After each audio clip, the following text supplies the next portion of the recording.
Good evening and welcome to the Minions of the Zoo Saturday edition. I'm your host and keeper of the Hairy channel, and everybody is very tired. Maybe not Sora. Hi, Sora. I have a cold. You have a cold? Yes. What, you're going to go on travel and you get sick first? Are you going to be well in time for travel?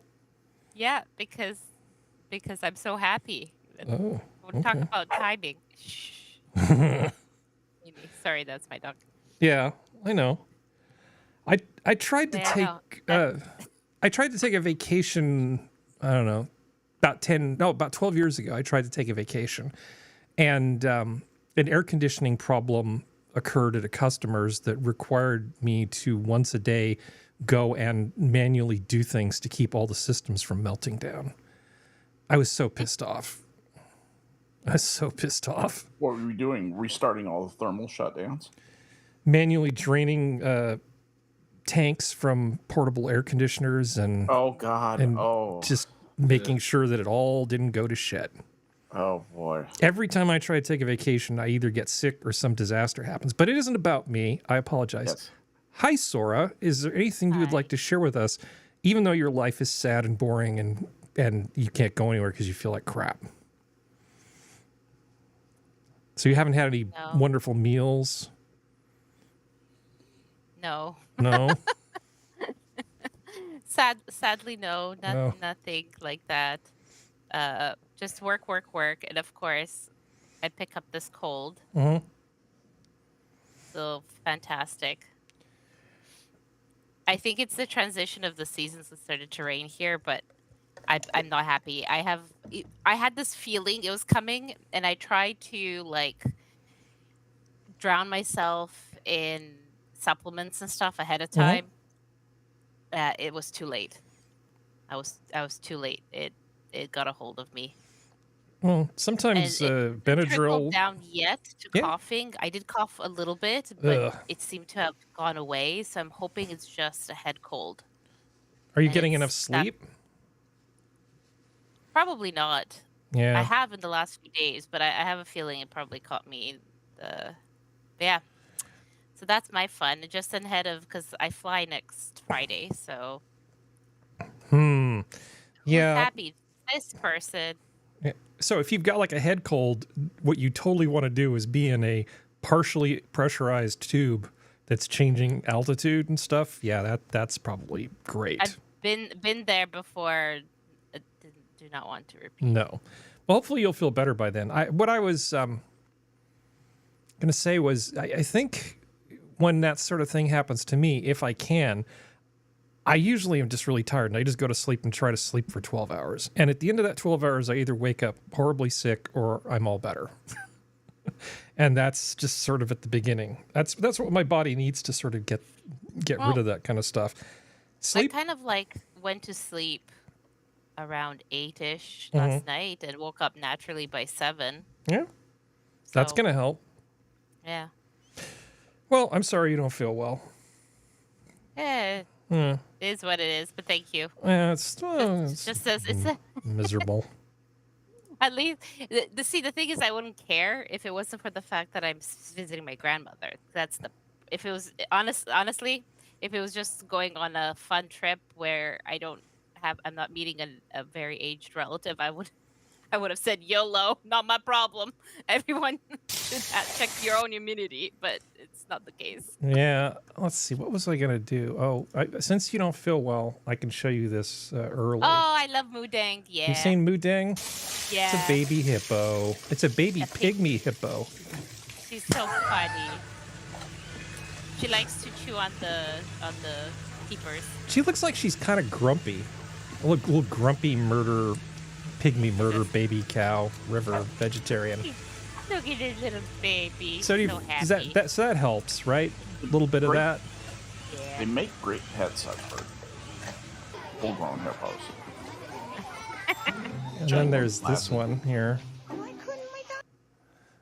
There's another one. I don't know. Is this the same one? This is from the Bangkok Post. 5 days ago. So it must be Moodang. Do you want to hear a statistic? A hippopotamus has literally never killed a human being. Really? Ever. Never? Really? Never. It has literally never happened. That sounds like sarcasm. Look, Wanna see, be Sora, he's different. trying to climb out, but he keeps slipping. It's like the Yeah. Sisyphus hippo. Aren't they the number 2 killer of humans after mosquitoes? They kill a lot. They kill a lot of There's people. a statistic like that's just staggering how many people are killed by hippos. Yeah. Hippos kill everything. Hippos Yeah. will kill you without even trying. That is Yeah. pretty funny. I'm not being able to Every make it up. one of them is named Karen. I feel like it's one of those FAFO moments when people get killed by a hippo, you know? Yeah. Yeah. They sure found out. I sleep so well when I can hear the running water. Let's put the tent there.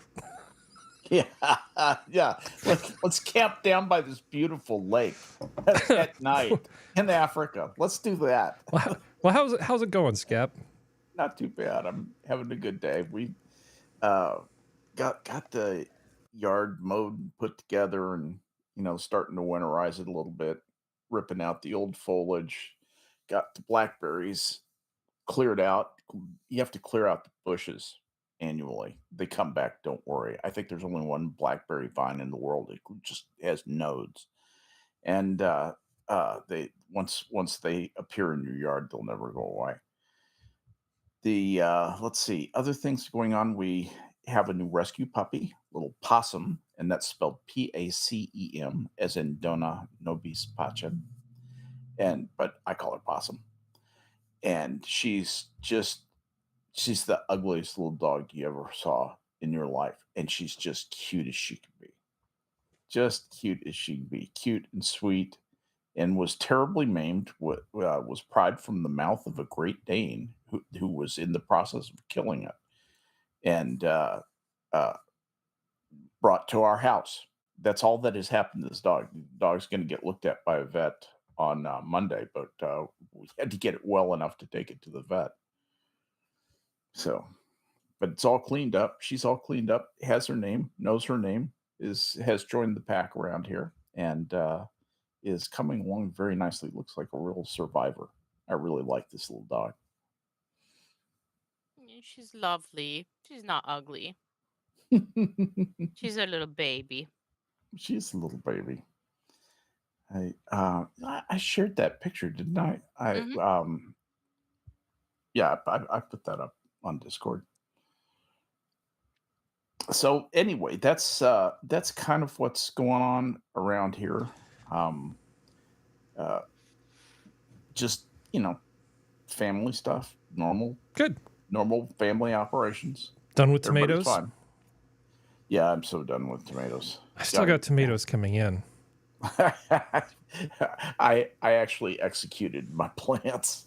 I had tomatoes coming in too, but we're done. We're finished. I'm actually growing them in like those above ground potato bags.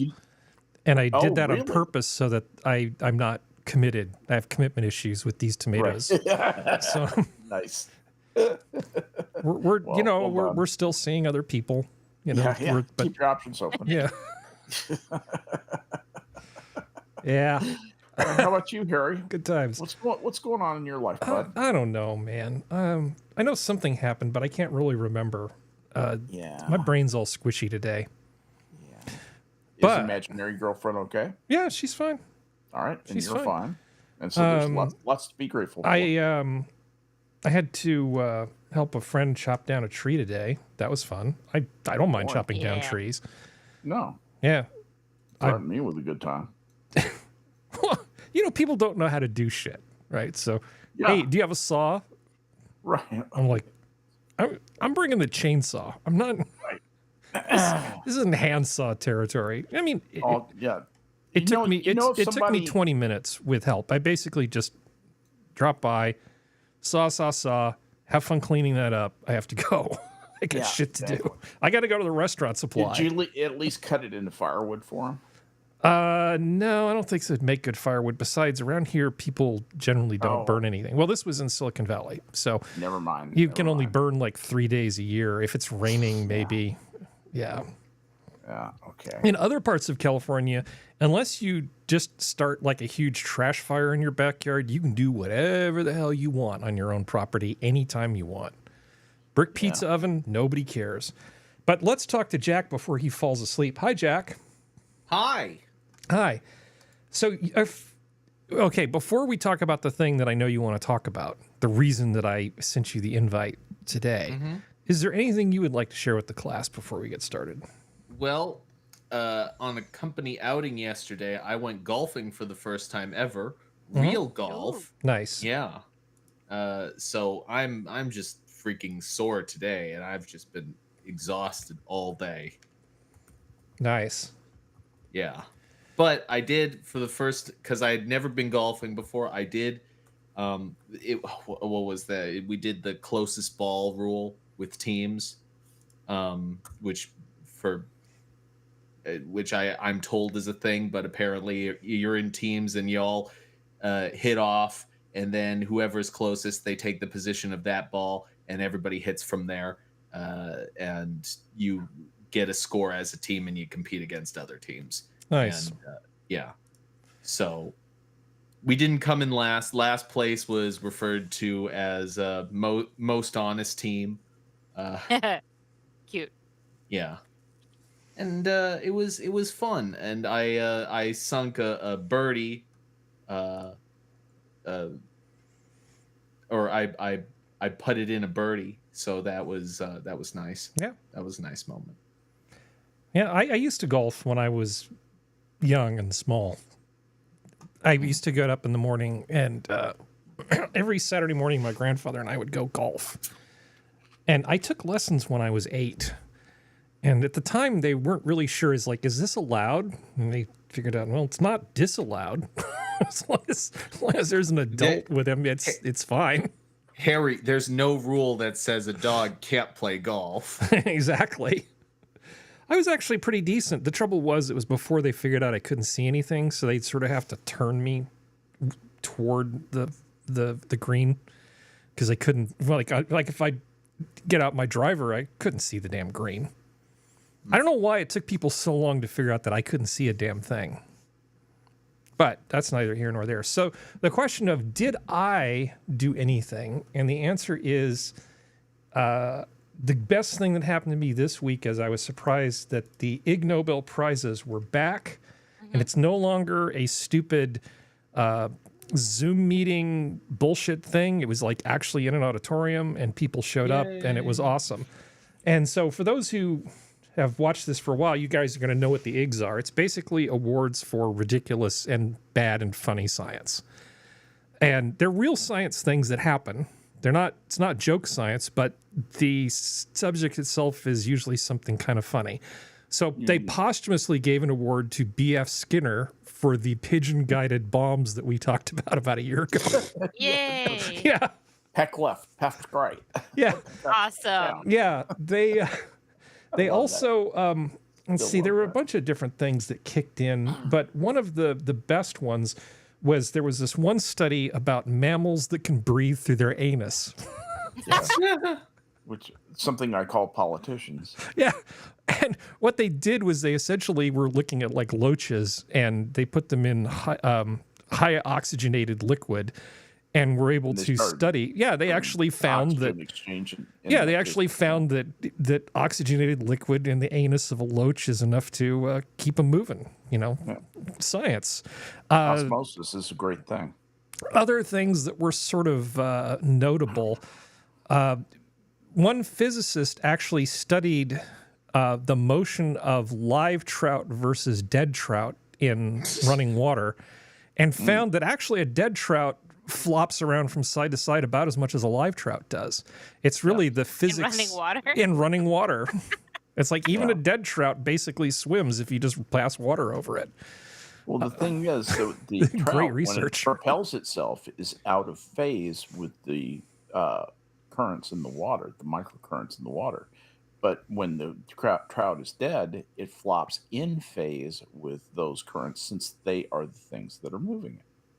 That's literally what's going on. Mm-hmm. It reminds me of, like, you can bang on a sheet, on like a metal sheet, and it will make a noise, and if you play that exact noise back, that sheet will vibrate in the place so where you kind hit of a it. reciprocal relationship. The thing is that the trout has to make a certain motion and has to push against the water, and that's why it's roughly the opposite. It's not quite perfectly true, but it's roughly the opposite. You're off axis on your mic. Anyway, Okay, there you go. So, yes. So the high point of my week was going. The eggs are on, and they're live. I don't know why it is that watching it live feels any different than watching it tape delayed, because obviously there's no difference. you probably got some positive associations with it historically, or just a generally good feeling about it that turns on in your brain. Those are my people. That's Those the are way your I look at that and I go, those are my people. That's true. And speaking of our people, Assassin of the Gray is here, Raymond Lewis is here, and Green Badger is here. Excellent. Cozy little bunch. I just wanted to say hi to chat. Quality. Harry would ask me to do it. Well, that was the next thing to do, but that's quality over quantity. But there was also the demographics prize, which they gave, which this one guy essentially studied people who were supposedly very, very old and found a strong correlation with people who were supposedly record-winning old people and people who came from areas with extremely shoddy record keeping in terms of birth certificates.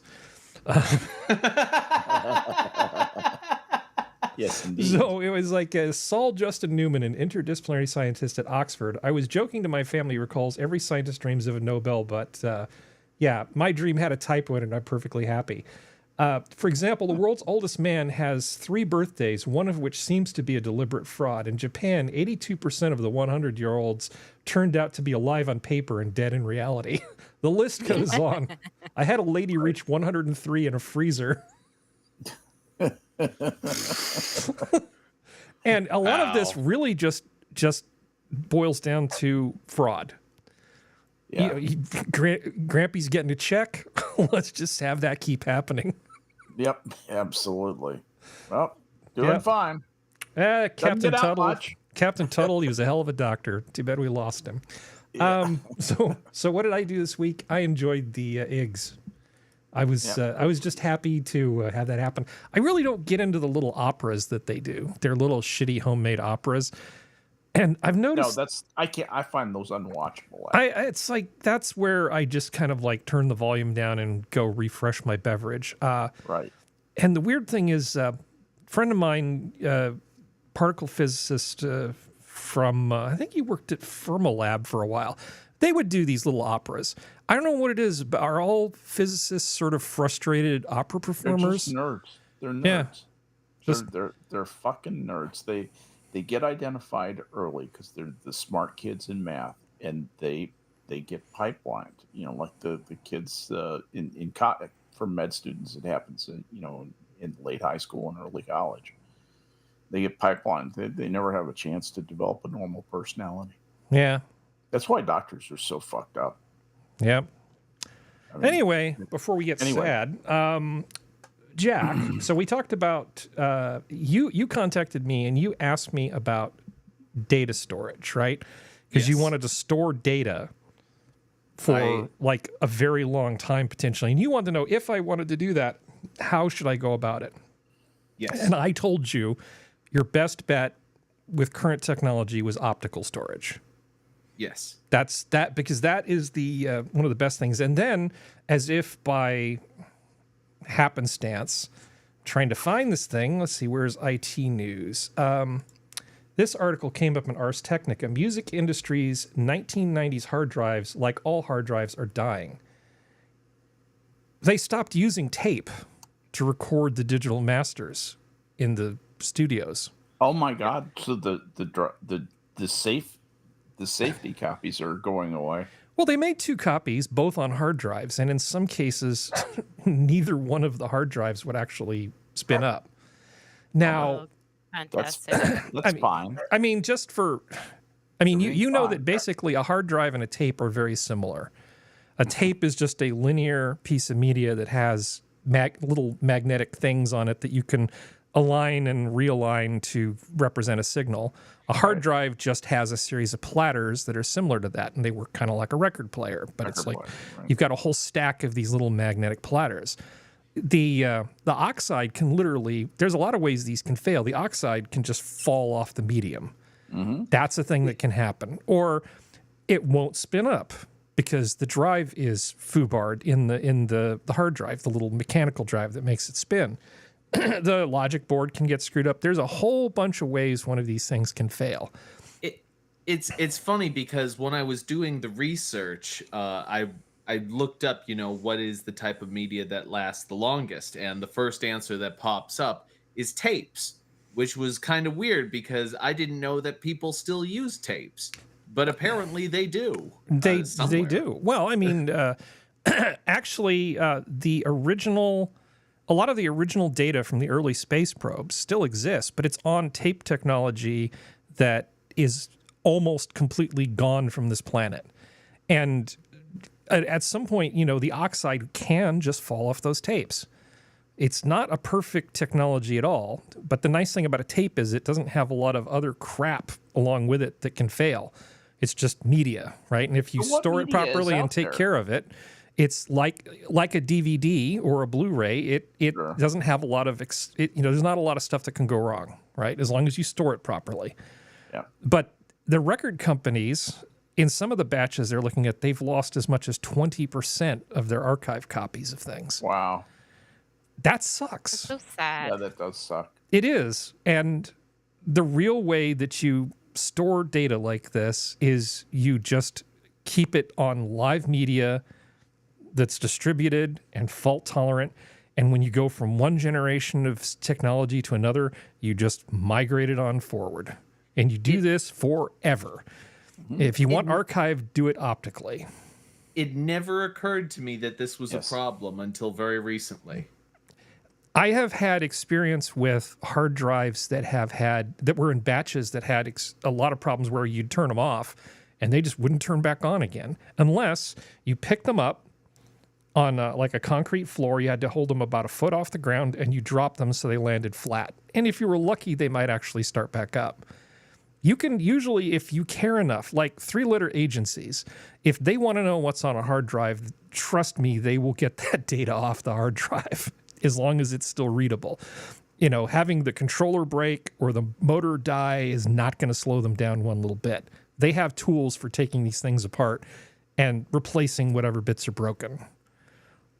They're very good at that sort of stuff.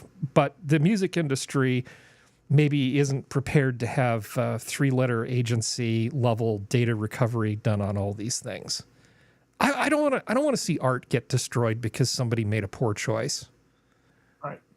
It's like, yeah, I have the backup copies, but just storage is cheap. I mean, storage is really, really cheap. There's no reason for this stuff not to be like in some sort of disk array. So there's another article, and I'll go back to the first one. This guy made a 71 terabyte network attached storage thing out of 24 4 terabyte drives.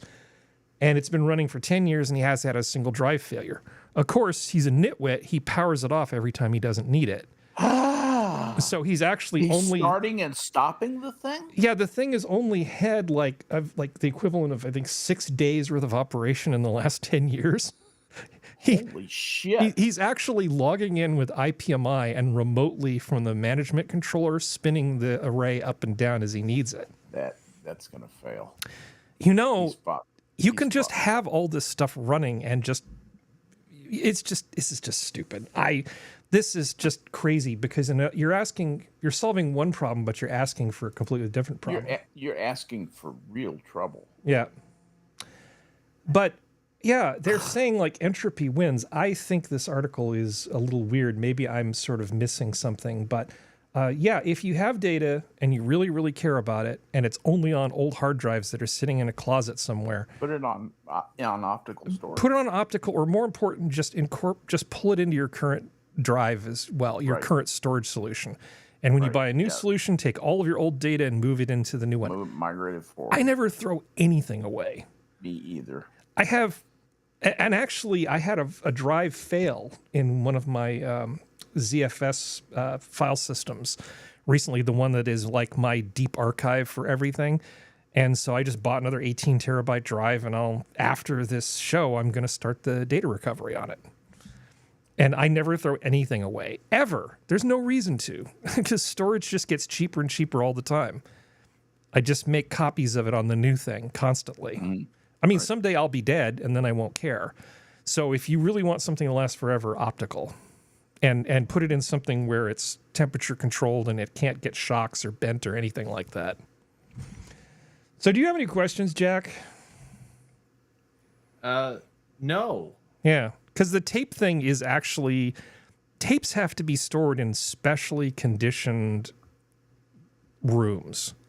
You can't expose them to EMF. The moisture has to be just right. Dust is particularly bad. They leave a lot of oxide on. So, like, you take a tape, you put it in a drive, you read it, crap comes off of it, the heads get dirty, and then you play another tape, and you know what happens? The dirt from that first tape and the crap ends up on the second tape. There's a lot of ways that those things can kind of degrade. I mean, the thing that weirded me out when I heard that was I remember having a video player and the thing ate tapes. Yeah. Does that not happen on newer devices? Okay, so for instance, if you look at a tape that doesn't suck, it usually only has one spindle, and the tape is a continuous loop. So all that stuff that happens with a regular VCR tape can't happen. So like a 3590 or a DLT4, one of those kinds of tapes only has a single spindle. Those are good. In fact, I wouldn't use any kind of tape that has more than one spindle on it. Just, the trouble with tapes is you'll have them be external, and then you need like some kind of special interface to attach to them, whether it's like a fiber channel or differential SCSI or something like that. And if you, and that's just a huge pain in the ass. just make lots and lots of copies, and every time some new technology comes on, make a new copy. Data's cheap. Save everything forever. Never throw anything away. And So that's what people call data migration. And my philosophy is migrate early, migrate often. So I got to get to Blu-rays now. Yeah. And a Blu-ray drive, which I'm grateful for because tape storage, not only is it still used, it is expensive as hell. You need specialized controllers. You need external things for them. The maintenance on tape drives is terrible. But if you're like, say, a 3-letter agency, you can get a lot of tapes and you can put them in robots, and then robots just go fetch them. And it's like that scene in the Raiders of the Lost Ark where they take the Ark of the Covenant and they put it in that warehouse. Just imagine that, but full of tapes. Oh boy. Like 3590 tapes as far as the eye could see. 3590. I haven't thought about that in a while. Yeah, well, I've had to manage. I've been in situations where I've had to deal with over 100,000 separate tapes. Mm-hmm. Yeah, okay, so, I know. So I know about tapes failing, and I know about tape drives failing, and I know about. I will not bore you with the details. If you want to know more, I'll tell you after the show. But I know a lot about tapes. I own a couple tape drives. I haven't updated them recently, but I just don't have the right kind of SCSI card in any of my computers right now to actually run those tape drives. But people shouldn't be afraid of technology. Get new technology, take all your data from the old technology, copy it to the new stuff, leave the old one running in a corner until you no longer need it. Always have like multiple technologies and multiple backups if you care about the data. Yeah. And hard drives are supposed to spin. Don't turn them off. Yeah. Well, there was another issue with the data formats that are used by proprietary software and all that sort of stuff. And that makes no sense to me at all. It's like you should just be storing everything in like raw AIFF or raw wave or something in addition to whatever the proprietary thing is. Yeah. The one of the fatal flaws for me in the Oracle database is that too much of it is proprietary. Once you go down the Oracle path, it can be very difficult to break away from that.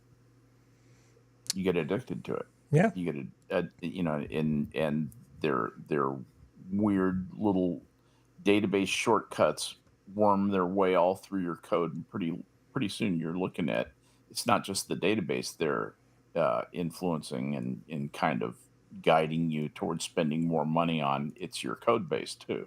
I Yeah. had that happen on a couple of big projects, Eric.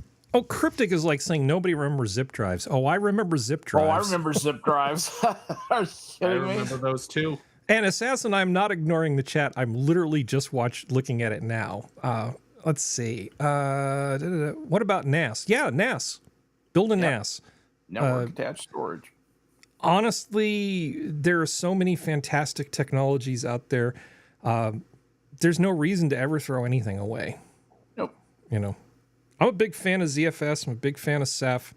Not as big a fan of Gluster, but I mean, if it works for you, fine. There's all sorts of fantastic technology, and in 10 years, there'll be all new technology. But I can tell you that the people at CERN who run the Large Hadron Collider, they capture petabytes of data every day. Yeah. They capture so much data, just an amazing amount of data. And you know what they store it on? Ceph. They store it on hard drives that are distributed. And because it's on hard drives, there's 3 copies of everything. Every piece of data has 3 copies. It's kind of a logical RAID kind of protection. Yeah. Are those complete? Are those redundant copies, or are they copies they can rebuild? Well, there's a couple different ways you can encode the data if you don't want to actually use 3x storage versus the amount of data. I can't believe they're doing 3x. That's hard to imagine. No, it's like you really, really don't want to lose your data. You use Ceph, and if it's a hard drive, it's going to by default make 3 copies. Mm-hmm. There's a thing called a crush map, which is a different technology. Look it up if you're really interested. That's a way of doing a more RAID 5 like thing with Ceph. But the normal one is to just do 3 copies, and if it looks like SSDs, which are a little more reliable, it will only make 2. But you can adjust that number to 1 or 10 or whatever makes you happy.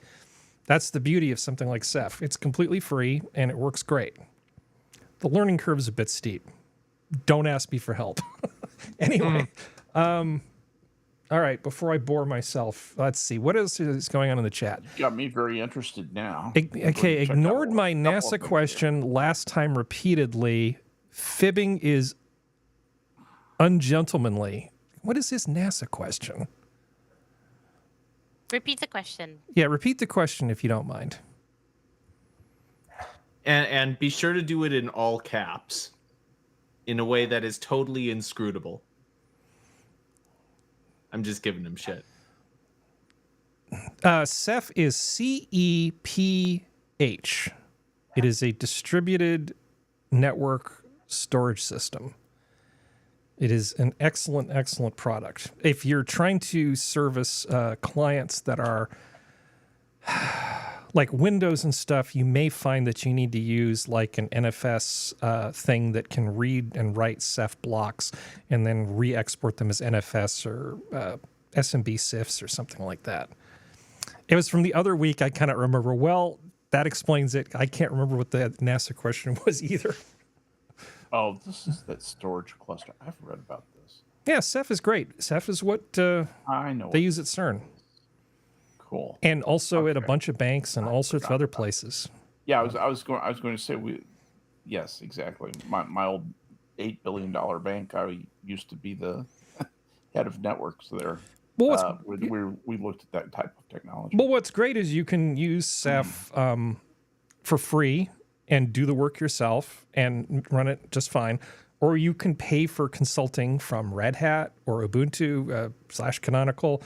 Or companies like, there's a company called 45 Drives that has a YouTube channel that will tell you more than you would ever want to know about Ceph. And actually, they're good guys. They're good guys. 45 Drives, all one word. That's like a great channel if you want to learn about storage stuff. So is this geeky enough for you, Jack? Because you said you wanted me to talk about geeky stuff. Are you happy now? Yes. No, I was thinking there would just. Him. I was just thinking there'd be like an episode where it's just all like Harry talks about the niche electronic stuff that he knows. Because when I was doing the research, I was like, who would know about long-term data storage? Harry. I do know about long-term data storage, and I also know about IT and how record companies do stuff, because I've consulted for record companies on IT stuff, and they are not good at IT. They are good at giving people who know about IT money. Yes. But They're good at that. well, when they look at an IT thing, what happens first is they talk to their lawyers and they start trying to figure out how to get everybody in the world to indemnify them against any possible loss. Because, if you put a CD in your computer and start playing music from it, and then your CD drive breaks, they don't want somebody going, well, that's stupid EMI Records broke my computer. Yeah. And then you send them a bill. They think very conservatively about anything technology-wise, because they're very skittish about liability and legal stuff. Mm-hmm. Can't say as I blame them. When you got a lot of money, people want to take it, right? Yeah. All right. So now if you get sleepy and you have to go, Jack, we've already talked about this. Okay. Okay. So what else should we... I'll hold out as long as I can. Okay. It's not the first time you ever said that, is it? All right, let's do all of the tech stuff first and just get it out of the way, since we're already doing that. Is fair enough? Mm-hmm. Okay, so the fine. Well, some researchers took a look at the TSA's computer systems and found that little Johnny Tables could have his way with them. They actually have all this software that they put together for TSA.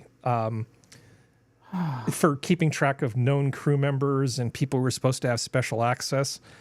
Turns out that if you know SQL, you can do data injection in this stuff and mess with the system.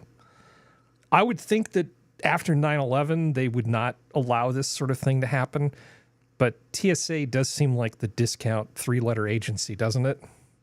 Man, who do they have doing their IT to where you can inject raw data without raising 15 alarms and getting 3 DBAs just clustered around that thing figuring it out? Well, I'll just read a little bit of this article to answer your question. So researchers Ian Carroll and Sam Curry discovered the vulnerability in FlyCast, a third-party web-based service that some airlines use to manage the known crew member program and the cockpit access security system.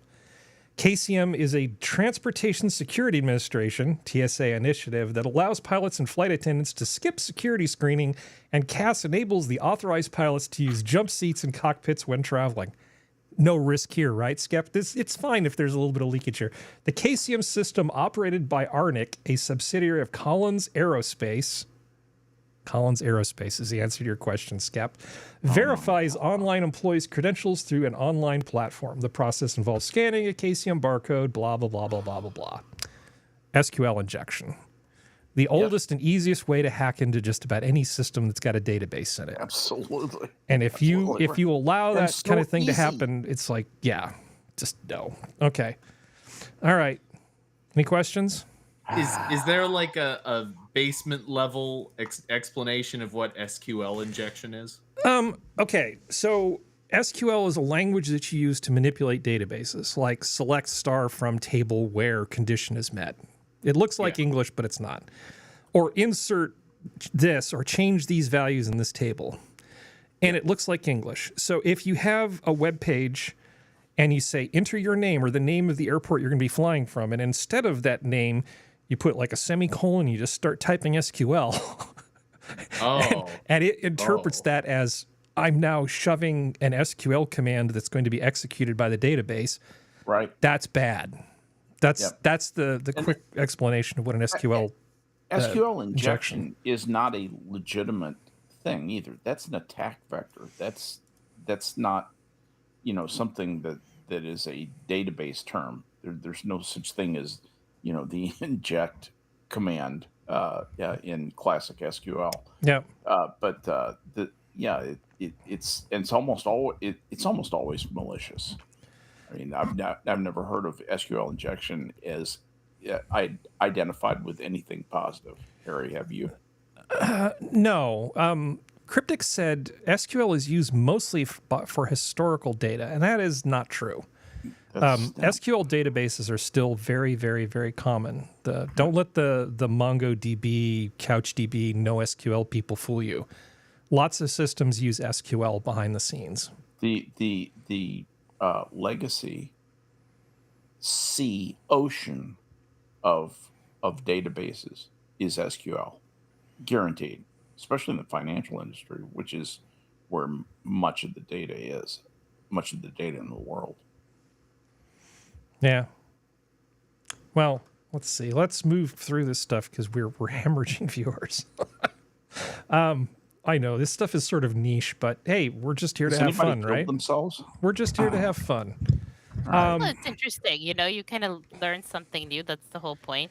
Hear something new. Well, you know about sort of the nanny state in computers, like how you keep people from looking at naughty things they're not supposed to look at. One of the easiest ways to do that is to change the DNS server.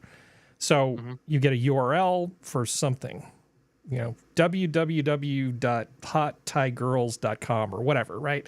And then that has to be turned into an IP address, and then your computer will connect to that.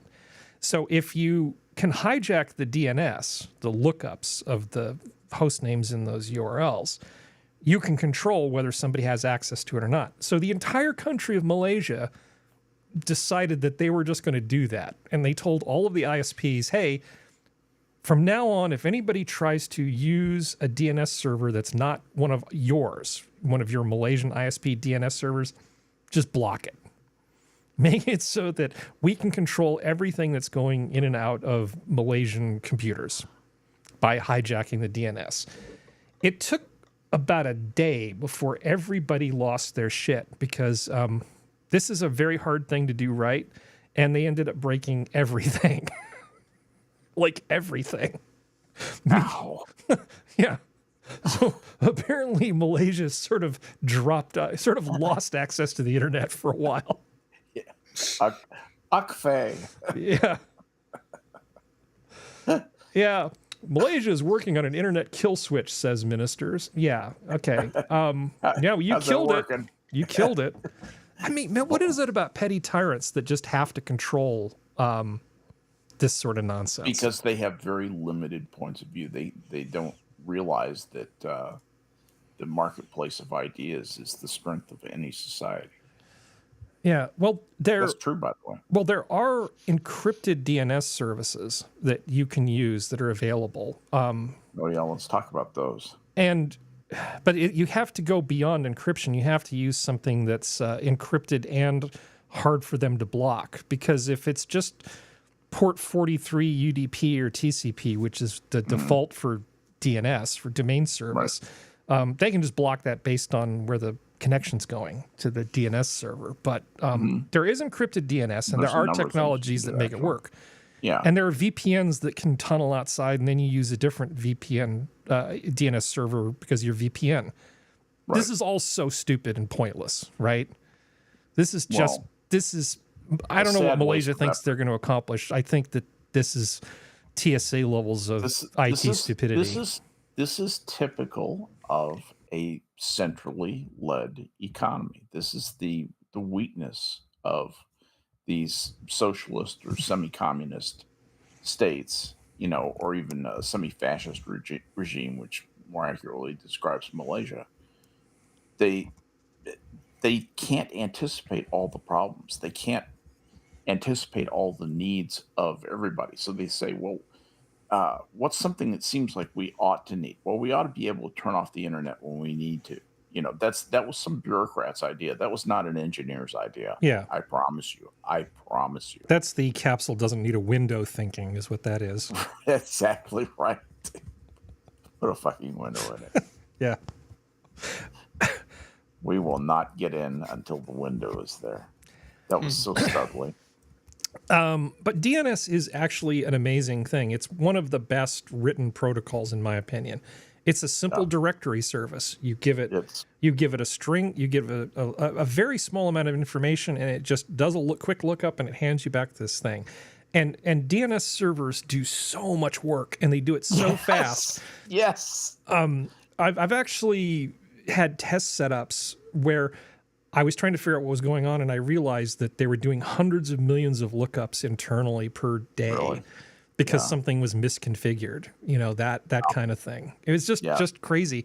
But Cryptic's recommending 9.9.9.9. Well, there's also Google, which is 4.8, 8.8.8.8, and Cloudflare is 1.1.1.1. I can get you a list of DNS servers. You can amuse yourselves. You can ping them. You can ping them with big loads of data packets and see where their ICMP cutoff is and all kinds of good stuff. So what's the substantive difference between different DNS servers?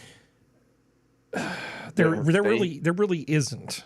It's just that they have different numbers. Some of them are curated. So like Cloudflare will have one where known bad actors, like sites that are trying to defraud your grandmother, you know, www.freepokermoney.com or whatever, you know, that they will deliberately not return the address for that query, right? So you can use it as a way of, you can use it for good, but it really should be the consumer voluntarily using it for good, not the country of Malaysia deciding that they want to run their DNS for all their computers. Right? So you can totally use that for good. Now, my DNS setup is massively complicated. What do I do? I use DNS mask, and depending on the things, it may go to my internal server. It may go to encrypted DNS for public lookups. And I have lists of zone files for customer and private stuff that get validated because I edit them. And then if they blow up, I want them to blow up on my computer before I put them out into the world. I have like a really complicated setup. Yeah. Unfortunately, I don't have a diagram of it that doesn't have like my name in it. So yeah, I have to dox myself. But no, I mean, yeah, Cryptic, you're absolutely right. If you use Google DNS, you're just giving a lot of data to Google. Don't use Google DNS. Please don't. That's just not a good idea. Definitely use private.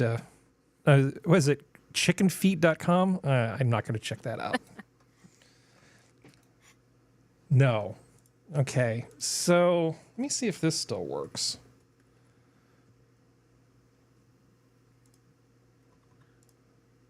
Well, I got to look up to see what DNS server I'm on. Yeah, because I have no idea. This is like one of the first sites that I ever saw on the internet. IP config. /all. Welcome to ZomboCom. I love this so much. This is ZomboCom. It runs in a loop forever. Welcome. So whenever somebody insists that I give them like my URL for my company or something, and I don't want to, I give them this. And I imagine some sales guy spending 20 minutes with this loop. Oh, this is an old one. This is from like the 90s. Yes, I am old. That's why I know about these things. This is like one of the first sites on the internet. This reminds me of stuff like Alien Song and Ho Ho Fucking Ho. It's in Flash. It's in Flash. It's in Flash. Awesome. Yeah. Wait, your computer runs Flash, Harry? Well, that browser does. Oh, yeah, browser has a. Always do stupid things safely, Jack. Okay, so there was this article. Oh, shut up, assholes. Become an insider. Special introductory offer. Okay, well, the title was, I work on Tesla's autopilot team. I watch hours of customers driving. The gist of it is that it's really painful working for Tesla's system, a team that trains the AI, because they have all these people looking over your shoulder, and this person's complaining. And it's like, well, there's an obvious answer why they're doing that. Because if you don't do your job carefully and you miss something and you say that something is safe, like there's no threat to the little kid running across the street, and you mark that and train the AI that that's okay, that's terrible. It's like a spam filter. If you accidentally take a piece of spam and mark it as legitimate, you have now poisoned the pool of messages that your spam filter uses. And so, of course, they're going to have people keeping an eye on you. And of course, it's going to be stressful because people might literally die if you screw up your job and hit the wrong button. So it's like buddy programming. Yeah, it's a tough job, and I hope they compensate you really well for it. But the other thing is that you're looking at data that's collected by people's Tesla driver cams voluntarily. But still, there's like all kinds of privacy issues here. They intentionally make sure that the guys who train the Tesla AI can't take pictures of the screen and share anything with anybody. It's not quite like they're going into a skiff to do their work. But yeah, it's going to be stressful. It has to be stressful by design. If it wasn't stressful, I would be scared. Unfortunately, we don't have access to the text of this article anymore, but oh well. But that's basically what it was. Some guy whining about working for Tesla on AI training. Yeah, AI training is rigorous for the person and, everybody else. Any questions, Jack? It's just a beating. Nope, not yet. You going to get a job training AI? Yes. A total low stress job. Some little kid gets run over by a Tesla because you screwed up. Yeah. So the city of Santa Cruz has had kind of a problem because they're trying really hard to solve their homeless issues. So they've got all this free shit that they give the homeless. And of course, other people, homeless people want to go there to experience this stuff, which just makes the homeless problem worse. There's also this issue. Santa Cruz accuses Hanford police of abandoning disabled homeless person in city. So Hanford is not like next door or anything else. No, what county is it in? It's like it's up by like Sacramento, isn't it? Yeah.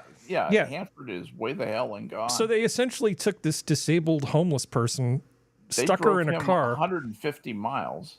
Yeah, they drove her like 150 miles and they just sort of left her in a parking lot and said, "See ya."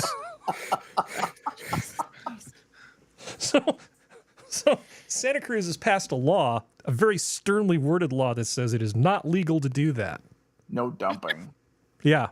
You can't just take your homeless people and drop them off at the Save Mart in the parking lot and say, here's some beef jerky and then drive away. You can't do that. But Santa Cruz is just they are the epitome of liberalism and of the compassionate left, right? Oh, they are. They at one point wanted to pass a city ordinance that would require people to plant edible fruit trees in their front yards so that the homeless could just graze as they wandered around town. So wait, how do you... That's only in Santa Cruz. You have to know Santa Cruz to appreciate just how loopy that is. Santa Cruz is a beautiful city, but if you're coming to Central California, just go to Monterey instead. You'll be happier. Yeah. You'll be happier. You'll be happier. Time. If you really like vegan desserts, go to Santa Cruz. Otherwise, just go to some other part of the Monterey Peninsula. We don't have anything with sugar. Yeah. So wait, how do you stop people from dumping homeless people there? I mean, theoretically, the homeless people are persons with agencies. You'd basically have to make a law that says no homeless allowed. Well, I have a feeling she sort of didn't put up much of a fight since she was disabled and, yada, yada, yada. It's kind of a terrible thing to do to somebody. But on the other hand, if Santa Cruz is doing so much to try to take care of people who are in need, why wouldn't you send them someplace where they actually can take care of them? Because I bet you Hanford doesn't have anything to offer them. I'm playing devil's advocate here. I'm not recommending that people take all their homeless to Santa Cruz and go, here goes, you wanted them. I think it would be fun. I think that would be a nice idea. I think Santa Cruz would ultimately welcome them. Mm-hmm. Well, it's a lovely climate to be homeless in. Absolutely it is. Unfortunately, it's very drizzly. There's a lot of fog in the morning sometimes, and that probably would screw up your refrigerator box. It burns off at 11:36 every morning. Just like clockwork. For about 2 months, some friends of mine and I were actually marking just almost down to the minute the time we could see the bay from the PG school. Yeah.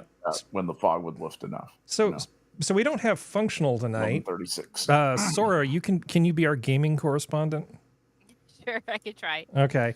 So have you ever heard of Annapurna Games? Oh, yeah. So it's okay that I have quite a few games published by them. Well, I guess they're... I have like half their catalog. Oh, okay. So their gaming staff decided, hey, we'd really like to just spin this off from the parent company and be an independently run subsidiary. And then the parent company said, Yeah, I don't think so. And so they all just quit en masse. It doesn't seem Ow. like this would be a good time to do that because there's so many people being laid off in No kidding. games industry. Yeah. This There's is lot kind of a talent ballsy on the move. market.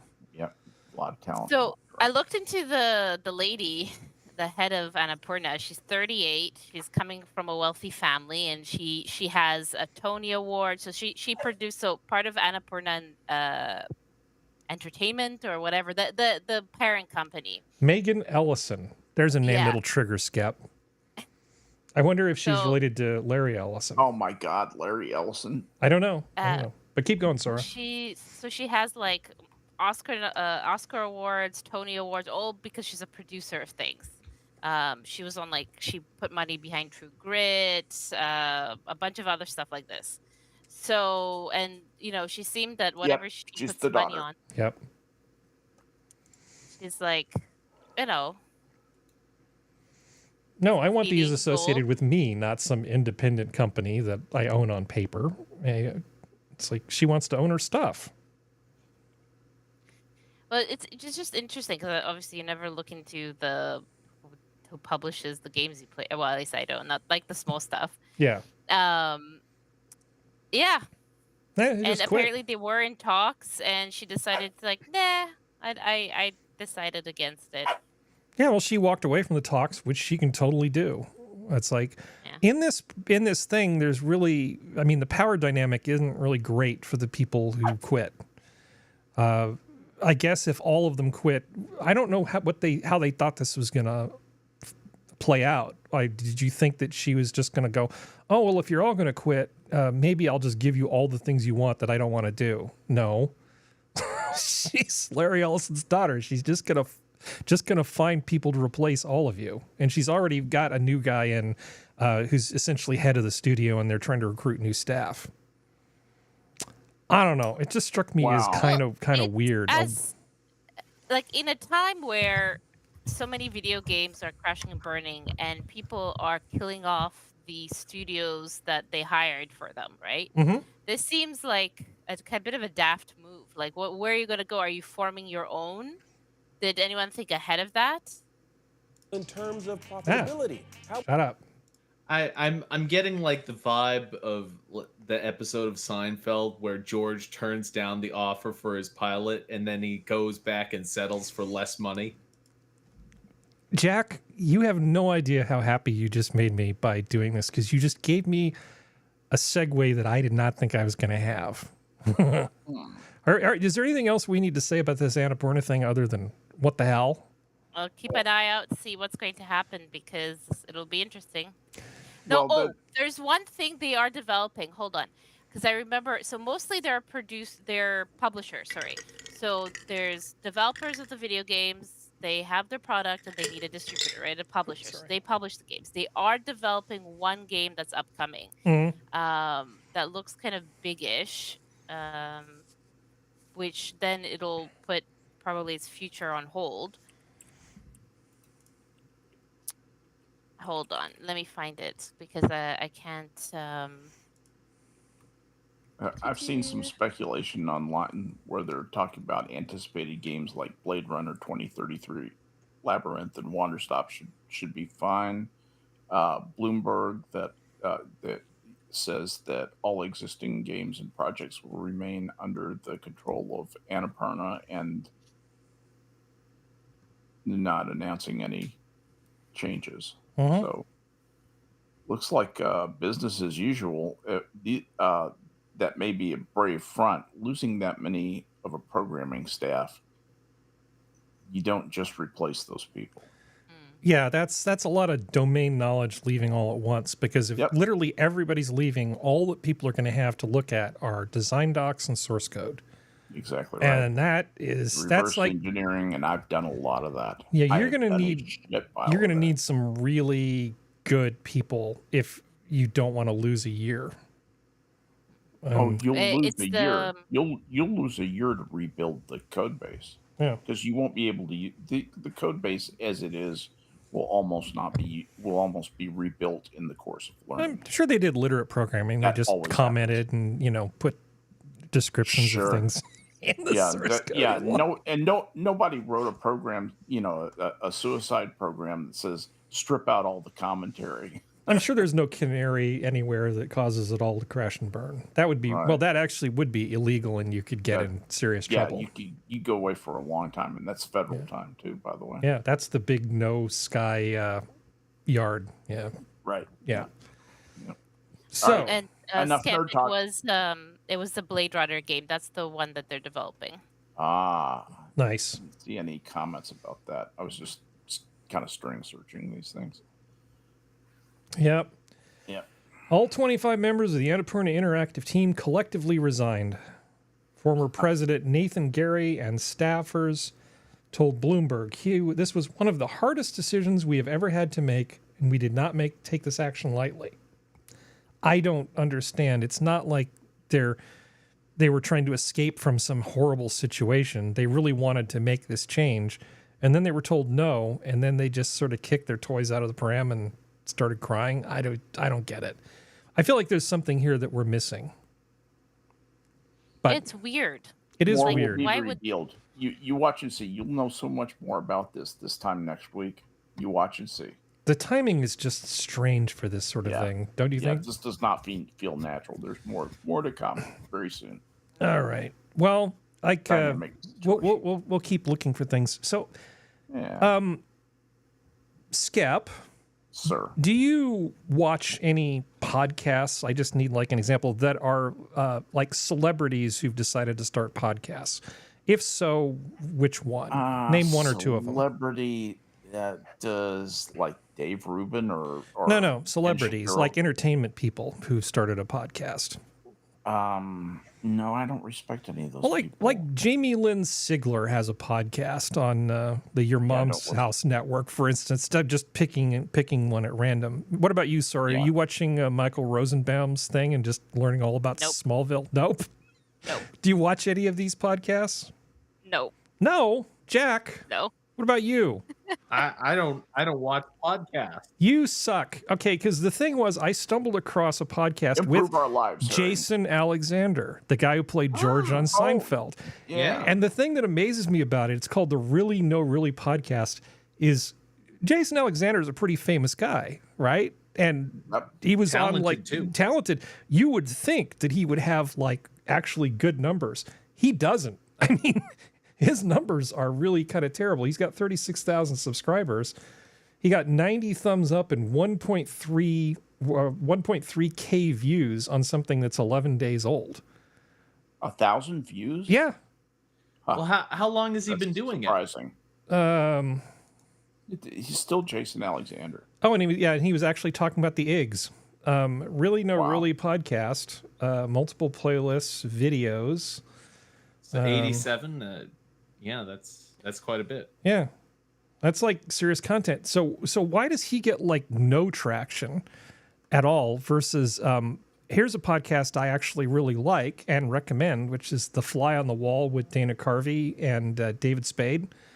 These guys are just former SNL alums from a time back when it used to be funny, and they've got fantastic chemistry and they have fantastic guests. This is a way better podcast.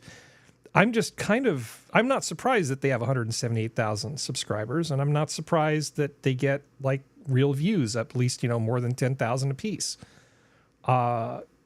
This is a great talent. podcast, but the Jason Alexander thing, it's like, dude, you've got like stupid money. You could like hire somebody to fix your PR and make people actually watch your damn thing. I mean, you guys probably didn't even know it existed, right? Did not know. No. Yeah, Did who not knew know that about it Jason at all. Alexander had a podcast? That is so funny. Almost nobody. Almost nobody, but Yeah. here we are. I'm kind of Yeah, we surprised. are. I'm kind of surprised that you guys don't know about this because I know about a bunch of them. Maybe there's something wrong with me. I know nothing about podcasts in general. Yeah, so if you're a big Smallville fan, you can watch the Michael Rosenbaum thing. There's like tons of podcasts with different celebrity people in them. And I'm the only one that knew knew? this. Okay. But I really do recommend The Fly on the Wall. If you're a comedy person and you sort of enjoy discussions about kind of inside comedy, this is really good. This is a good podcast, good conversations. They're about an hour long. It doesn't feel like a whole hour. I was listening to their interview with Bill Hader, the guy from SNL. That was SNL. one of the good guys from Actually, SNL. pretty good guy. Yeah. Yeah, and is in the HBO show Barry as well. He's good. He's really talented. And I was laughing, and my drive from Silicon Valley to get home was rather pleasant. I mean, it was a great way to spend a little more than an hour. I actually enjoyed it quite a bit. So anyway, watch this. It's good. It doesn't suck. Do you need to go, Jack? You were saying you might need to go at the hour.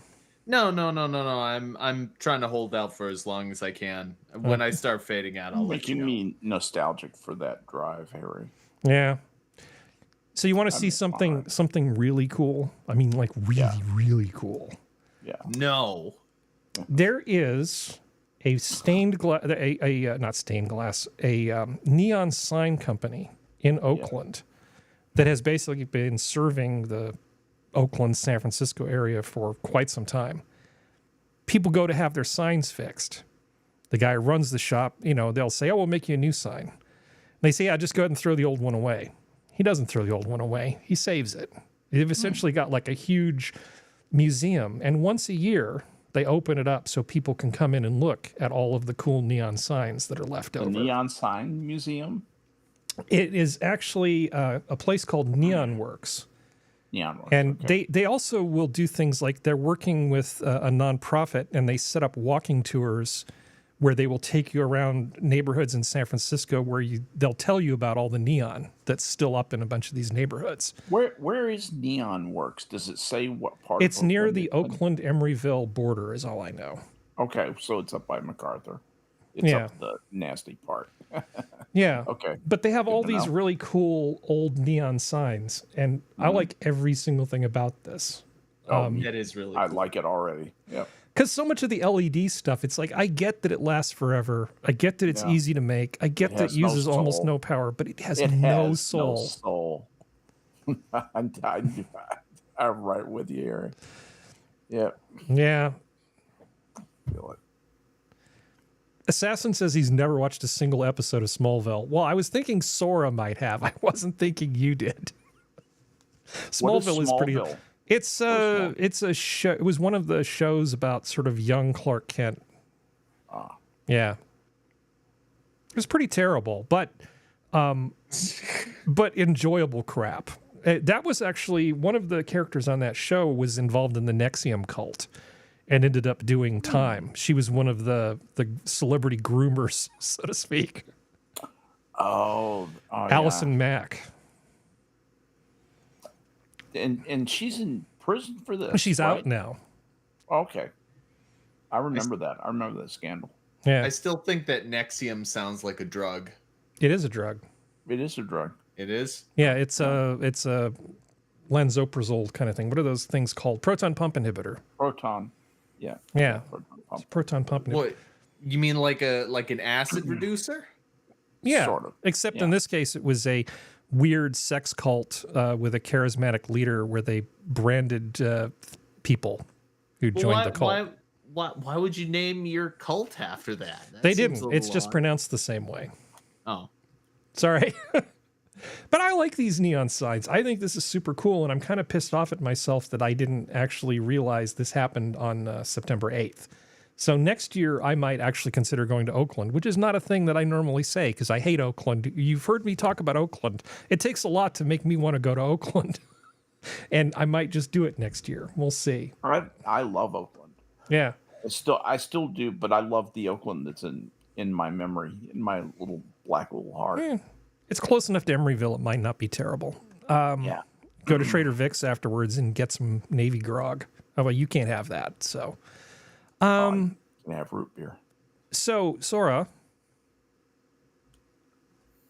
with us? Oh, she's muted. She had to go somewhere. Okay, we can't do this. Probably wrangling with dogs. She can't do this story until Sora comes back. Music industry, Santa Cruz. No, this is too fun. She'll be mad if she misses this one. I think we should wait in silence until she No, comes we are back. definitely that's not going doing to happen. that. I'm back. We're not doing dead air. We don't. Okay. You rescued us from ourselves. Thank Sorry, God. needed drugs and to beat the dog. We needed you. My inner dark voices were starting to return.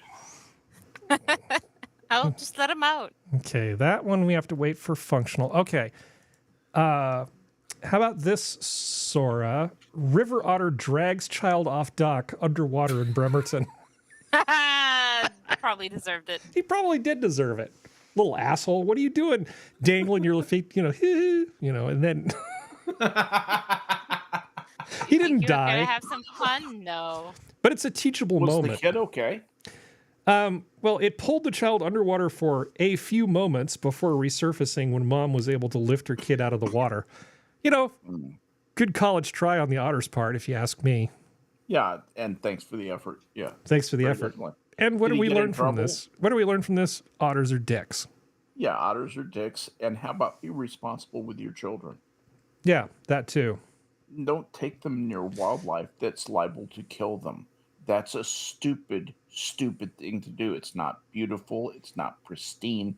It's not wonderful. It's not amazing. You're not communing with anything but your own fucking ego. Get your head out of your ass and get your kid out of the range of wild animals. That's just common sense, isn't it? You know what would be hilarious is if he was wearing one of those shirts that said surf on it. Yeah. You don't surf. Yeah. But you don't surf. Oh. All right. Let's see. Sora, you're going to like this here. I promise you. This is beautiful. Reclusive tribe armed with bows and arrows kills loggers allegedly encroaching on their land in Peru, group says. So, Again? yeah. Is this a new one or an older Yeah, one? this is September 2024.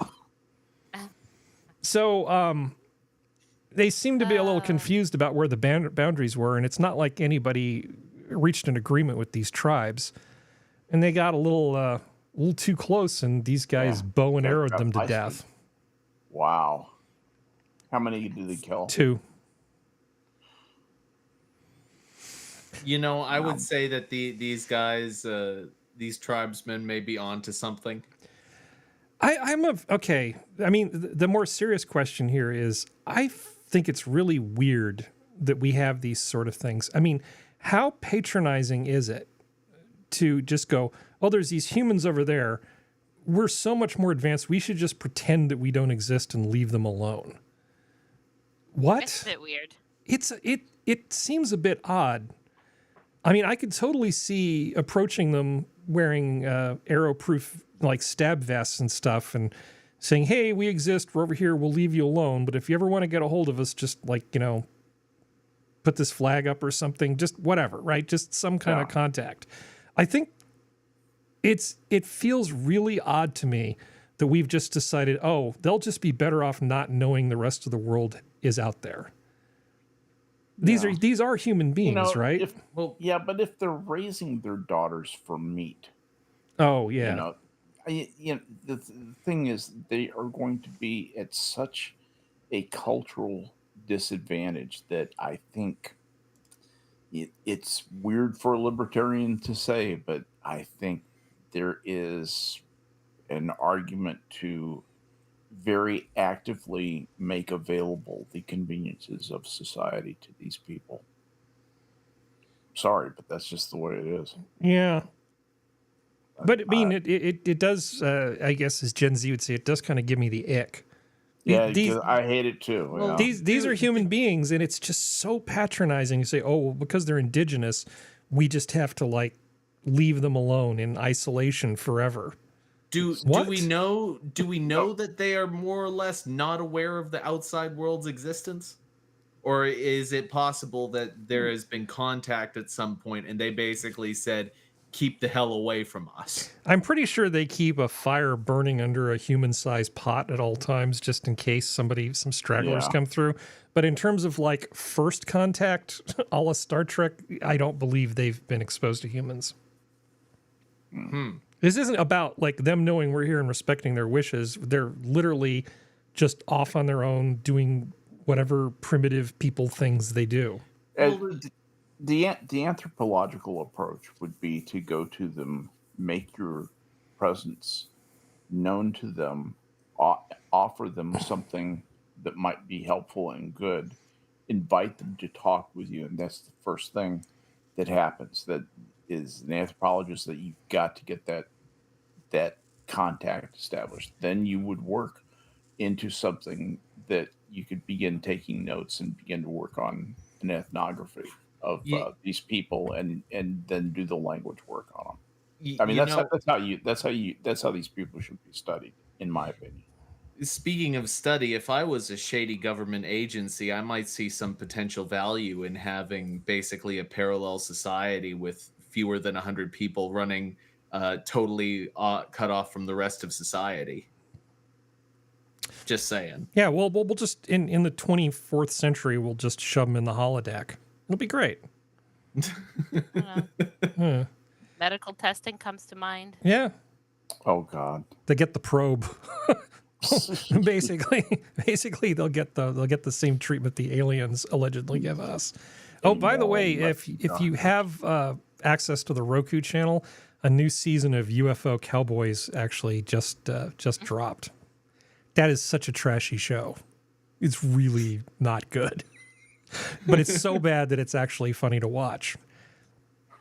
Do you guys ever watch crap like that, or any of the ghost hunting shows?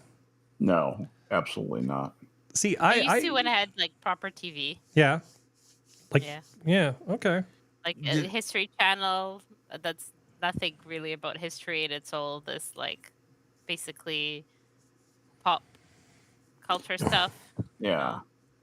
Yeah, if I'm going to watch trash TV, I like to watch stuff like Penn and Teller.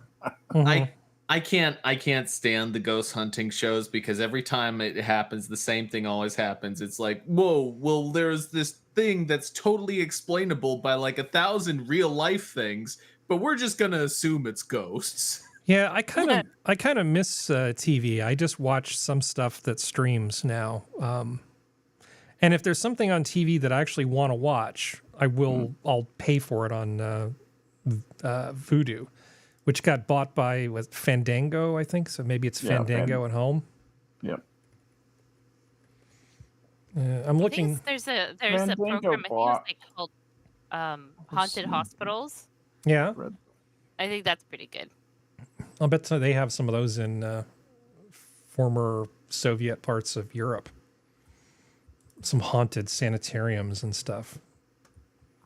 It sounds cool. I mean, I don't believe in ghosts, so nobody interpret this as being a thing. So, like, I will occasionally watch TV. Like, for instance, here's a show that I absolutely find to be very, very great. It's called Restored, and this guy does like proper restorations of vintage properties in Southern California, like down around by Redlands.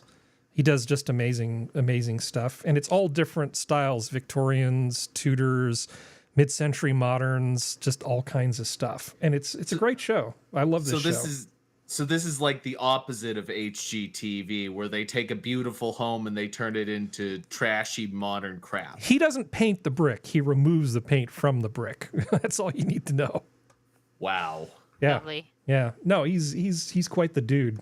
He's a super tall guy with a cowboy hat. What's good to be that? Fandango has really grown by acquisition. They bought Movie Clips, they bought Ingresso, Rotten Tomatoes, Flickster, MovieTickets.com, Vudu. Yeah. I thought Rotten Cinephilia. Tomatoes was owned by somebody else. Nope, it was bought February 17th, Oh, sweet. 2016 by Fandango. All right. Well, I find the indigenous people Undisclosed killing price. those loggers to be kind of funny in a tragic sort of way. Mm-hmm. Because why not? Let's see. Let's see. How annoyed do you want to be? Let's briefly talk about something from the debate. So it turns out that, and this is all allegedly, nobody knows the truth of it, so get off my dick, Susan. Company says Kamala Harris's debate earrings, Rest in peace. strikingly similar to its Bluetooth device, offers to make ones for Trump. So this is high quality journalism from the New York Post. So, take this with a grain of salt. But the earrings that she was wearing look startlingly like some Bluetooth earrings that this one company put together. Now, Oh yeah.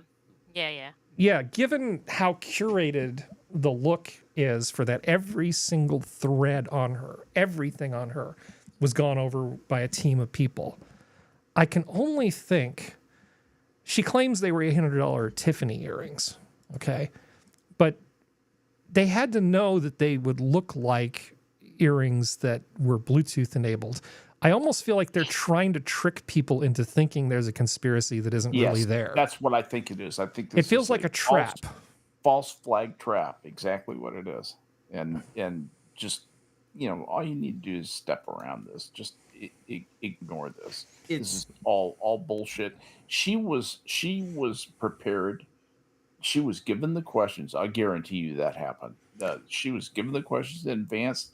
They fashioned the answers. She rehearsed them and she recited them successfully.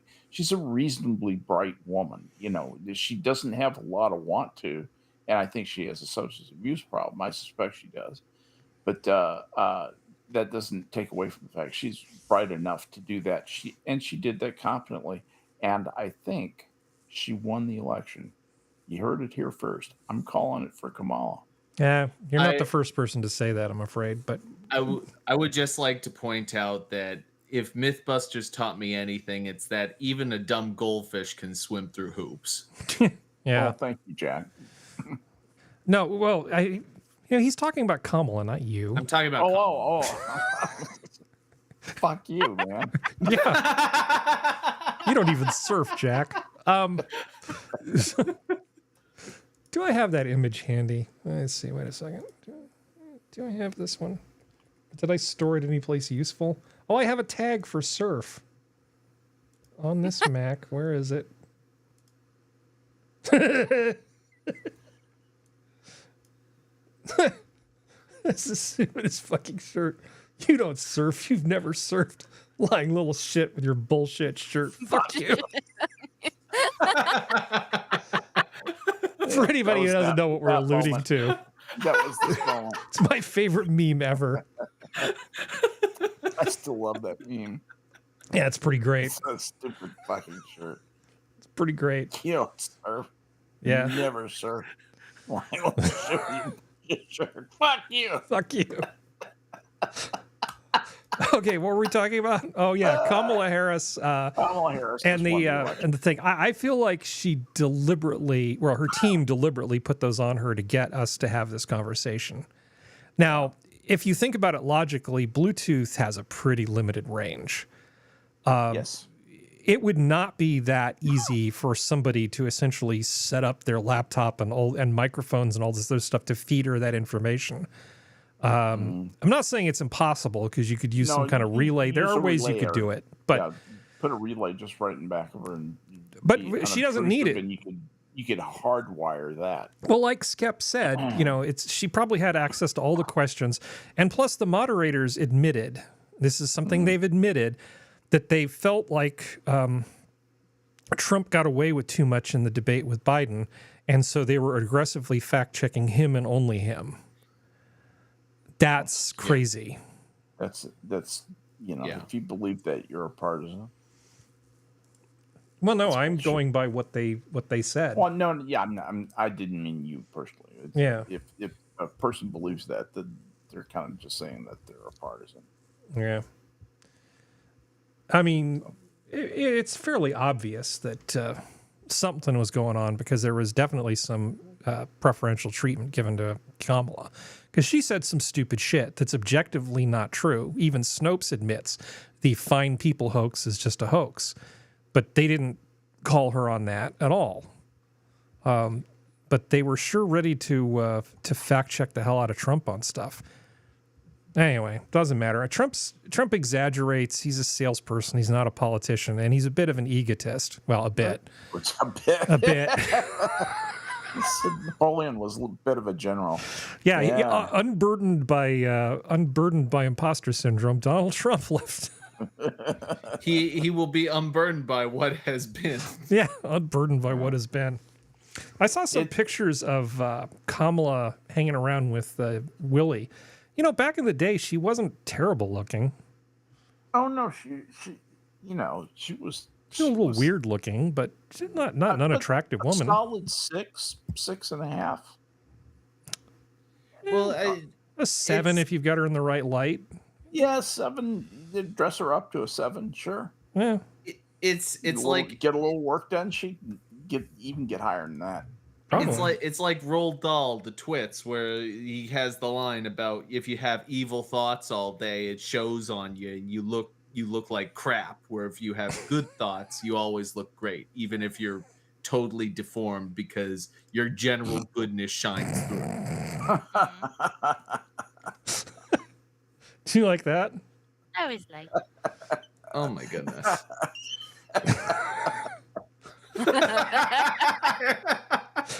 Renting and returning 10 books a day from my local library while subtly increasing the size of my cranium with latex and makeup. Until they say something. That's great. When somebody asks you about it, you say, when it hatches, it's coming for you.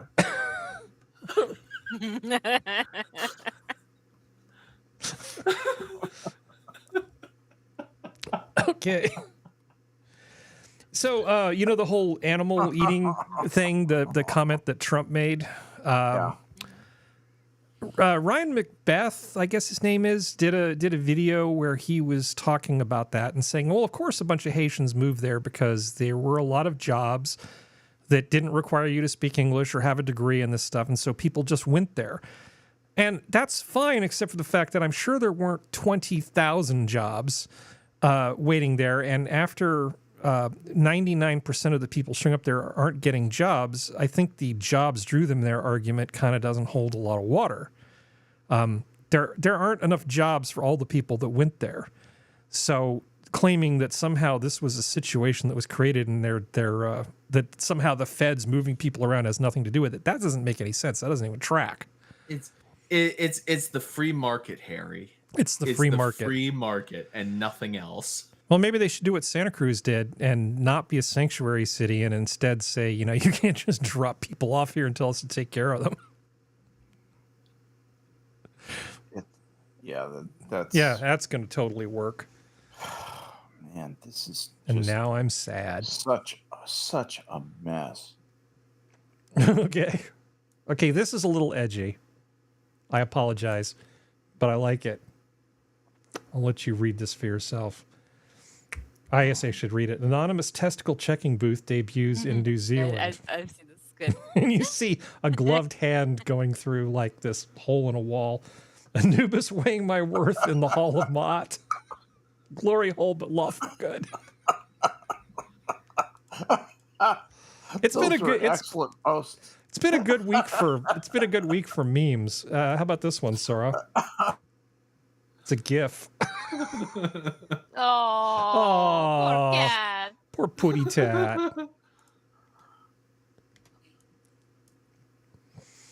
Me cats. Oh, God, I'm tired. Okay. All right. Kamala Harris's earrings, done. We can check that off the list. That is good. Okay, I'm going to make you legitimately angry, Skep. Here we go. Okay, here we go. Buckle up. California City's $550 million deal with Chevron could be a national model for environmentalists. So the city of Richmond, in mid-August, this November, I can imagine, let's read what I've highlighted. This Northern California city extracted a $500 million payout from Chevron, one of the most powerful companies in the world. It didn't require a lawsuit or refinery disaster or years of negotiation. Instead, Chevron caved in the face of a local initiative that would have taxed every barrel it produced within Richmond City's limits at its century-old 3,000-acre plant just north of San Francisco. Within weeks of the tax being placed on the ballot, the oil and gas giant offered an unprecedented $550 million settlement to make it go away.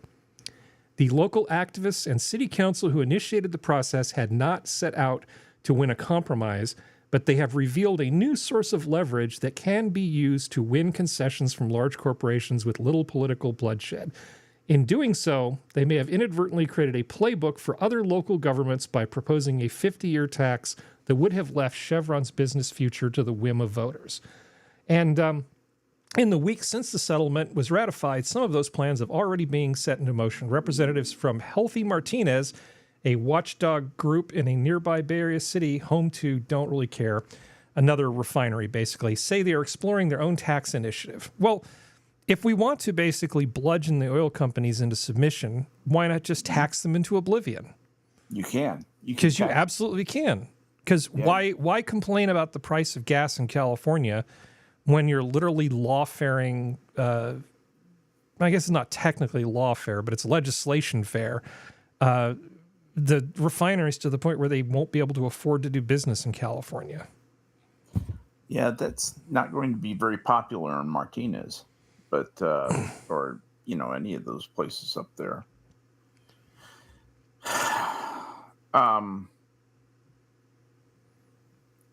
Richmond has been so badly run for so long, Harry. It's a shithole. It's a crime-ridden shithole. It's a crime. It's been so corrupt, so bad for so long that it's just rotten to the core. They can't do anything. There's so much grift and so much theft. Anyway, so what they do is they say, well, let's, the parasite needs a new source of nutrition. Let's find something else to glom onto. And let's work the tax angle. That's what's going on here. Is Richmond's in trouble and they need more money to finance their bad behavior, and everybody should say no. Yeah, well, liberals are they're not smart. They're not smart when it comes to stuff like this. They think they're smart. I found a thing from a conference. Yeah. It's a women's conference on environmental stuff. And I won't subject you to too much of it because you will get dumber by hearing some of it. And let's go. My comment is the topic is called Lifelines, Not Deadlines. But let's listen to some of this nonsense. Okay, hold on. It's in Scotland. Why do I not have sound? Where's the thing you click to have sound? Not enough. How can we? Ah, there we go. It just didn't load. Cool. Bring a regenerative approach. How much it is not enough? How can we sustainably bring back something that we already lost? So here we need to bring a regenerative approach. How much, whatever you're doing, whatever level of work, how much life, vitality, and viability you're bringing to the system so that the built environment can co-evolve with ecological. Is this content free, or am I just dumb and missing something? I'm listening to the words, but I cannot glean any, I can't parse any of this into a sentence that makes sense. Systems that's supporting us. So that's really important. And working regeneratively is very much about working with lifelines, not with deadlines. That's a catchy slogan. Oh my God. You hear the noise. I couldn't comprehend either. This is like a master's course in word salad. Well, yeah. No, this you're listening to her mental illness. That's her mental illness, and you are getting to listen in to her, the pathology that drives her to say nonsensical things that just sound good because it seems good. A lot of what she does in life is not genuine at all. It's performative. She thinks she ought to be like this, to do this. She doesn't really know why she does any of this. Well, this sounds like standard environmentalist talking points to me anyway. I mean, isn't that basically all this is? It's just you say a whole bunch of stuff that sounds good but is utterly meaningless? Just for the most part? I don't know. Yeah. They're like, we have to work sustainably. Well, what does that mean? We have to, what do you call it? I mean, sustainably, Jack. We have to think holistically. That's a word that they really like to throw. Are you too busy thinking about oppressing women to realize the wisdom of what she's saying? Jack. Oh, and they have this link here, Shaping the Feminist City. Do I want to click this? Yeah, I probably do. Shaping. Oh, wow. This looks exciting. Shaping the Feminist City. Oh, wow. That's probably the whole conversation. I don't think I can take an hour and a half of that. Man. That's a lot of estrogen in one place. Yeah. And not the good kind of estrogen. Yeah, not the good kind either.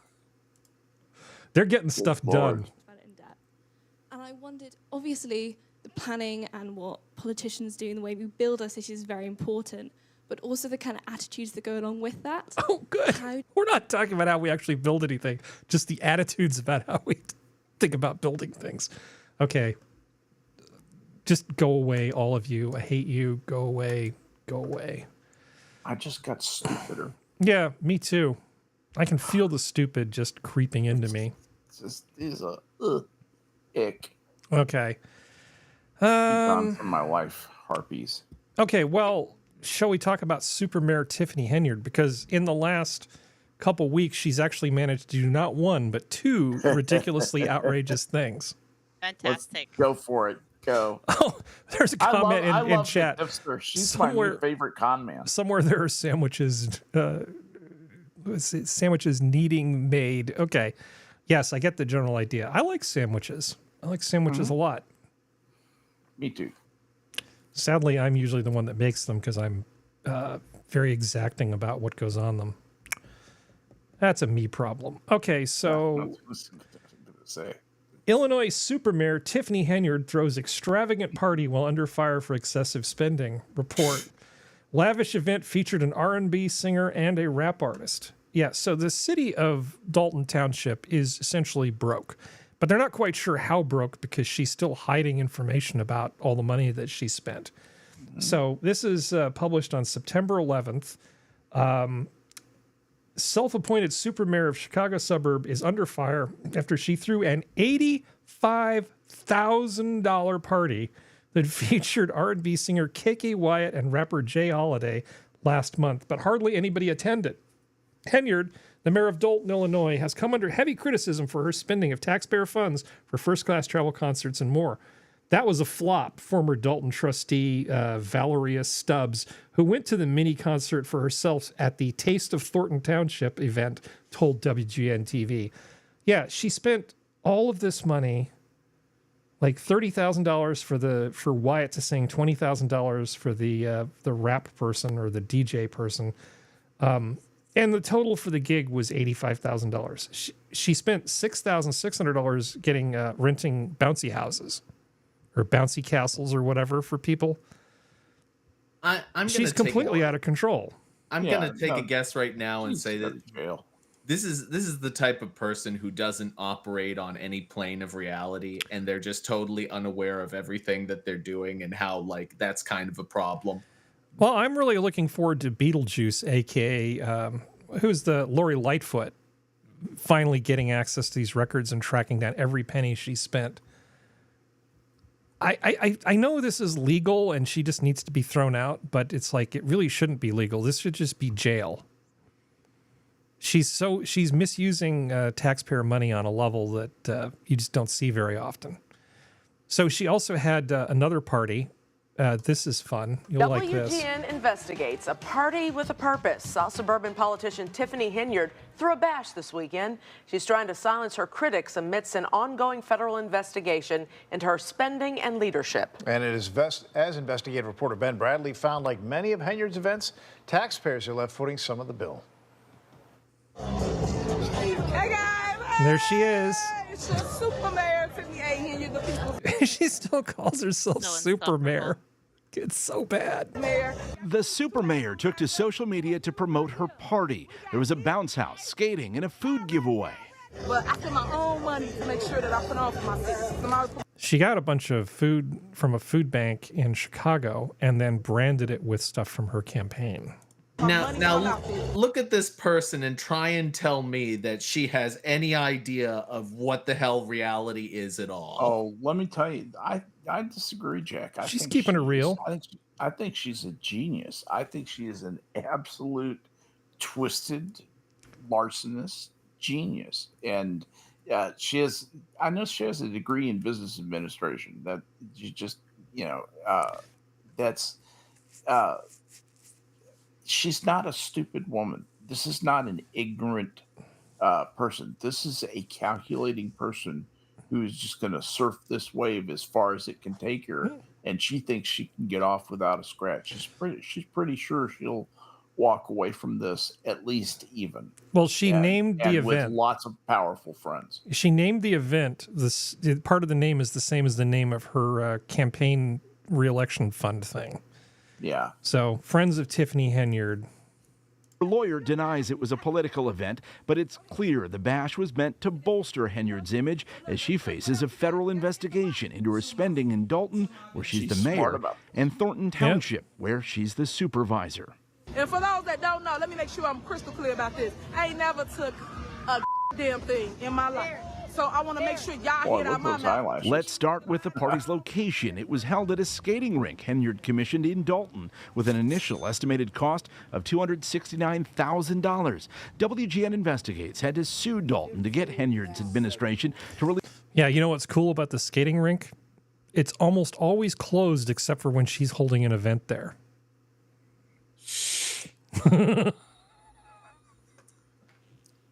It's just amazing. It's just amazing, the amount of money. It's absurd. It's like out of Kafka. Yeah. So here's the boxes of food, and right on them, she basically has it labeled with her name and her. Yeah, it's pretty terrible. From Tiffany to you. I feel like she knows that she is. That her days are numbered, and she's just going to do as much as she can until somebody just stops her. Yeah, I also think she squirreled a lot of this away. If she doesn't have overseas accounts, I'd be shocked. Lori Lightfoot will find it. Numbered accounts. Lori Lightfoot. I know what you're talking about. Lori Lightfoot may have been a terrible mayor, but I have a feeling she's going to track this shit down, and there will be a reckoning. And I, for one, look forward to it. Lori Lightfoot seems like the type that's just going to go, no, fuck you. Yeah. And dig in and just be a bulldog. Because say what you want, she's a good lawyer. She knows her way around. Terrible mayor, but a pretty good lawyer, and when it comes to accounting stuff. Rip this apart. Because she's got the soul and attitude of an auditor. You have to have that attitude. I've hired and fired auditors. I've done a lot of this, and you have to have a certain attitude to be naturally good at that, and she's got that, I believe. Yeah. Okay, well, that's Tiffany Henyard. Unfortunately, I would rather have her just be kicked out of office and we never talk about her again, but I predict we're going to be talking about her again. She belongs in jail. She's completely outrageous. Yeah, she's completely outrageous. Misappropriated so much money. It's done so much damage. She needs to answer for that. Hey, Jack, do you think yo-yos are cool? I don't know. Yo-Yo Ma, is that what we're talking about? No. Yo-Yo Ma's not cool. I'm sorry, Harry. The people from the Found Film Festival dug up an incredibly cringy... well, here, I'll show you what they found, which is pretty cool. Never seen them before. And radical tricks. The Yo Zone is what this is called. Come meet the world's hottest yoers. Now, hold on tight. Yeah. Because you've just entered the Yo Zone. This is pretty cool. It seems this might be the most 90s thing I've ever seen. How can they do that? Look, even girls can do it. Here's your chance to not only see, but also catch it. I like the kind of vibe, because it sort of looks like they're standing in front of like a wall at Petra. Doesn't it have kind of a really old school feel to it? Like those are Assyrian ruins in the background, but it's probably like Baltimore or something. A few tips for these outrageous tricks. It's pretty exciting, and at some point they're going to introduce themselves. Hi, I'm Kate. Hi, Kate. I am Julius, and you're in the Yo Zone. This is so bad. It's so wholesome, and like this is what the kids were doing back in the day, It's pretty sweet. So whose dogs are barking? Are those Skep's dogs? No, mine. Skep. You. Is that me? That's okay. I didn't even hear them. I did not even hear my own dogs barking, and my earphones were so good. So Sorry. did you? Are you? So 80 isn't that far off, Skep. I mean, you're 70 already. So in a mere 10 years, you could get a cake like this. Jesus, I don't even know if this is safe. I'm back up. Happy birthday to you. Happy birthday to you. Fire. No forest fire start. That cake is creating its own weather. Well said, Barry. That's funny. Blow! Oh no! Help her out, somebody. Y'all, it's not going to happen. Nope. Oh, God, Mark it over there. Everybody blow. Everybody, there you go. Hey. Nope. Nope. Nope. These are relighting candles. No, they aren't. Finally, somebody decides to smother it. Here you come. Yeah, just catch us. And I'm waiting for it to go. Delicious cake. Melted wax. Soot cake. I know it's kind of lame that you get the cake that has like the 8 candle and the 0 candle, but honestly, if you put 80 candles burning next to each other on a cake that size, you're not going to be able to put it out with just humans blowing on it. I'm going to get the 7 and the 2 here in a couple of weeks. So I think you might have trouble blowing out 72 candles. So if somebody tries to get clever, just tell them nope. Skep, you're 27? I will be 27 in October 5th. Yeah. Yeah, nice. In Loach years. Okay. This is terrible. This is called Perfect Gaming Chair. Oh no.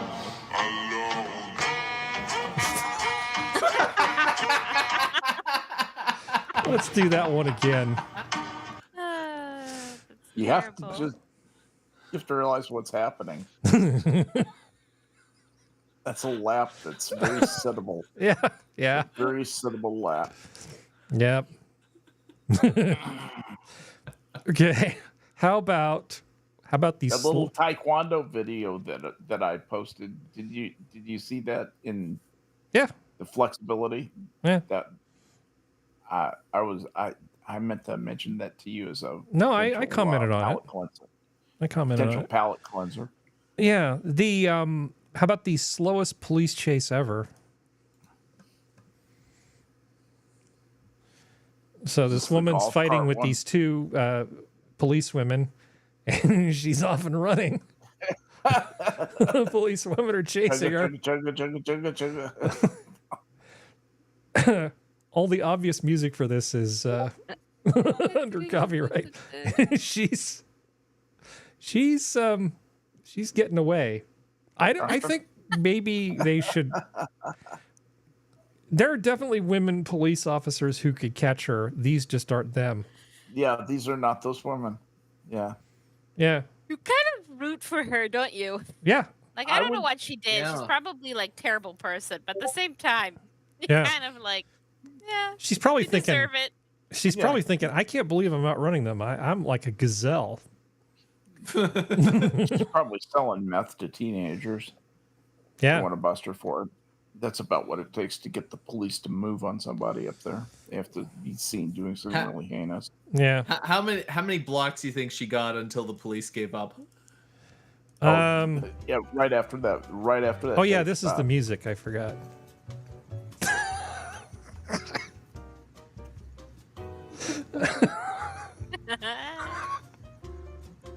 Oh no, they're going back for their mobility scooters. Okay, Skep, I think you might find this relatable. What happened? I was walking like this. It slipped out of my hands. Do you see what happened? He was demonstrating how he broke his toe. Did he actually drop it? Yeah. On it? He did it again. Oh. Oh. That's when you go home and go to bed. Yeah. Some days That's it. Your day's over, sir. That's like, and then I pulled a muscle and then you mime it and then you pull the same muscle. It's like, oh, God damn it. And then I turned this way and crashed into a wall. Oh, God damn it. Idiot. Doctor, it hurts when I do this. Well, don't do that. Okay, one more time. This is what happened. I was walking like this. It slipped out of my hands.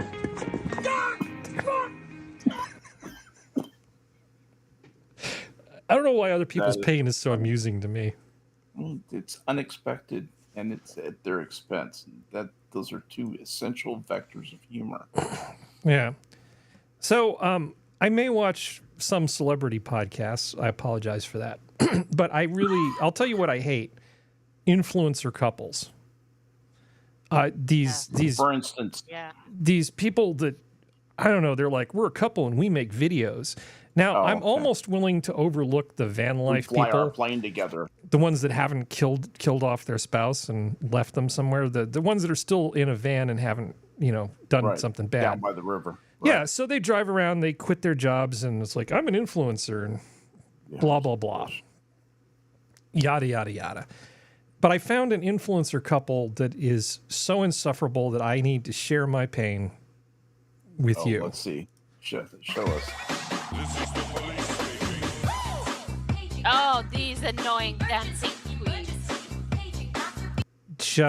I just want. They're like weird theater kid, Disney Channel knockoff losers who just never made it, and now they're trying to I can't stand them. Don't you want to just punch them in the face? Yeah, maybe it's just a toxic masculinity speaking, but I really want to punch him in the testicles because you would not find them.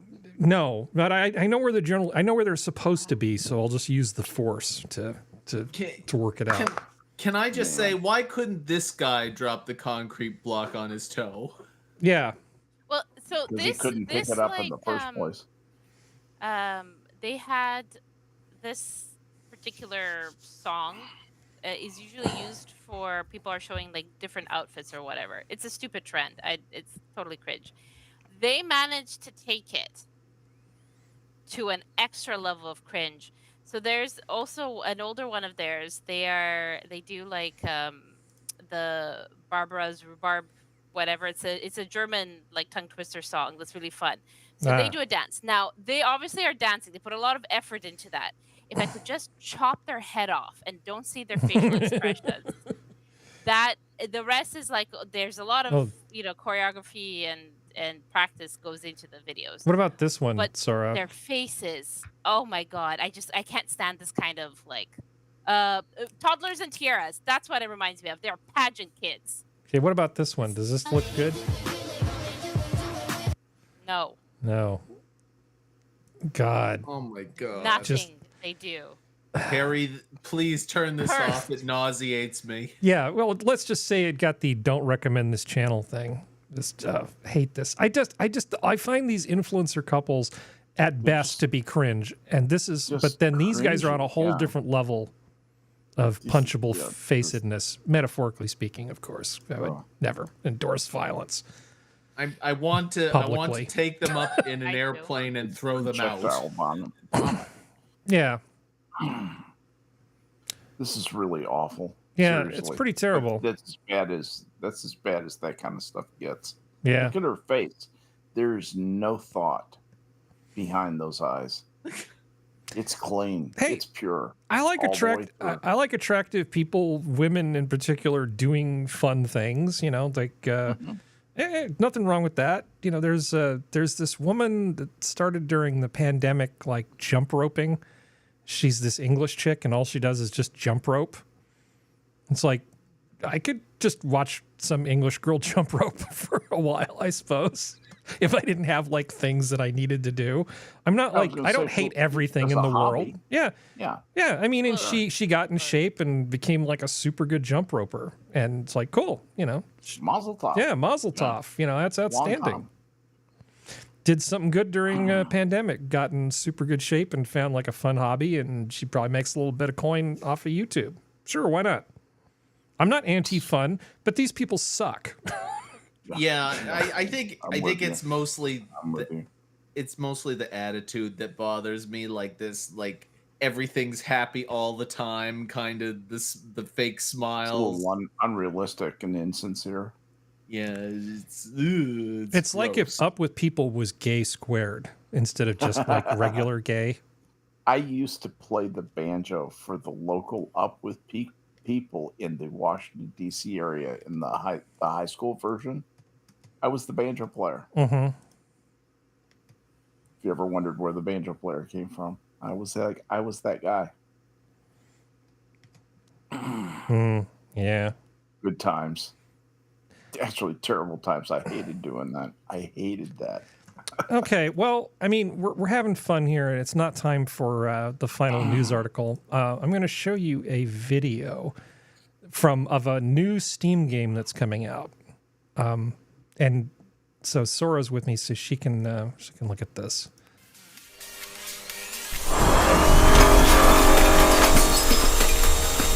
Let's turn the sound down a little bit.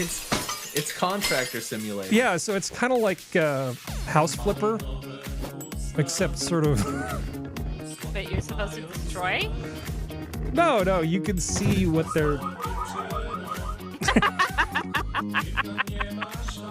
Except it's like shitty budget House Flipper. Just put some tiles up. See, you can position them.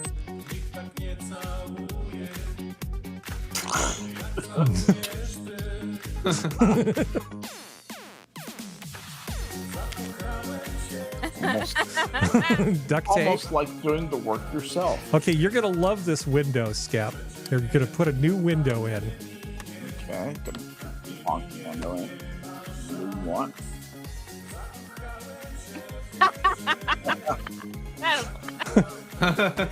Let's get some bricks. No. Okay. Spray foam. That's what I'm talking about.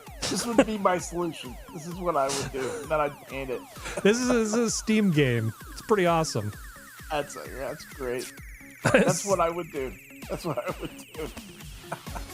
So much anxiety in one game. See?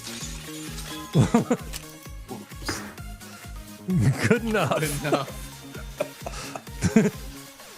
Home Depot. Ah! I don't actually have a good way to advance, so to get to the end, we have to go through the whole thing. I'm sorry. See, the magic smoke is coming out of the discount power tool. Oops. This is actually what my life is like. Yeah, it's a very realistic game. It is. East But I mean, European house repair really simulator. Do these things. Yeah. It's got a light blue. We'll just add some water.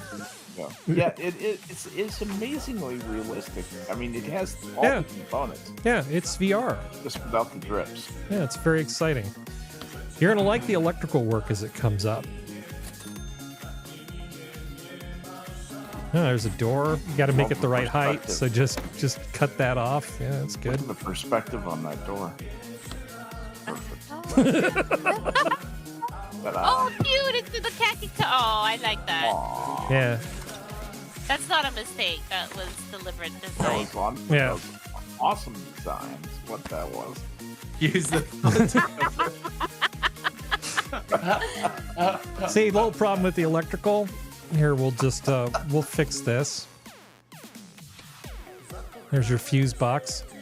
Nice. The fuses keep tripping, so we'll just what will we do, Skep? We'll just get a bar and put it in front of there. Short it. Lock it into place. And force those babies closed. So they can't trip. That's what I'm talking about. I don't care if the place burns down. Go for it. Draw You the keep current drinking blood. beers. Nice. Yep. I knocked out the power grid. Excellent. This game looks pretty awesome. Low budget repairs. well Wish played. list now on Well Steam. played. Well played. I like that. That's excellent. Yeah, it's going to be a pretty fantastic game. So, Much better than the cocaine couple there. you know, the other thing that I was going to show is actually kind of depressing, and I'm in a good mood and I don't want to show it. So I'm going to not show it. How about that? Okay. Okay. All right. How about we just end on that other thing? That's very, very, very positive. Let's do that. It's been a good night. Good night, everyone, and good luck. Yeah. Any final things you want to say? Like Jack, got anything coming up? Any shows you want to? Games with Terry tomorrow at 7 p.m. in the correct time zone. Have you invited Jason Alexander to join your game? Because I think he needs a friend. I don't know. I mean, he does seem pretty lonely over there. You know, I saw him on Celebrity Poker Showdown, I think is the show. And he seems like a decent guy. I mean, yeah, he's funny, he's engaging. I'd hang out with Jason Alexander. But here's the thing, though. Even though he's good at poker and he seems like a decent guy, and he's apparently an excellent singer, which is kind of weird. Mm-hmm. He's not Larry David. You know who is actually surprisingly a good singer is Robert Davi. Who's that? He's been in a bunch of cop shows. You can look him up, but Robert Davi is surprisingly a pretty good singer. I've got one of his CDs even. You never know. It's actually a lot of actors and actresses are really good at different things other than just their main skills. You have to be, almost all of them are at least passably good at most performing arts stuff. Yep, that's true. Some of them are really good. Hashtag not all. So, Sora, do you have anything you want to say? Don't get a cold before traveling. Yeah. It's not a good idea. Yeah. Okay. Well, this has been your Minions of the Zoo for Saturday. Thank you, panel. Thank you, chat. Zoo's closed. Bye, everybody. Good night, everybody.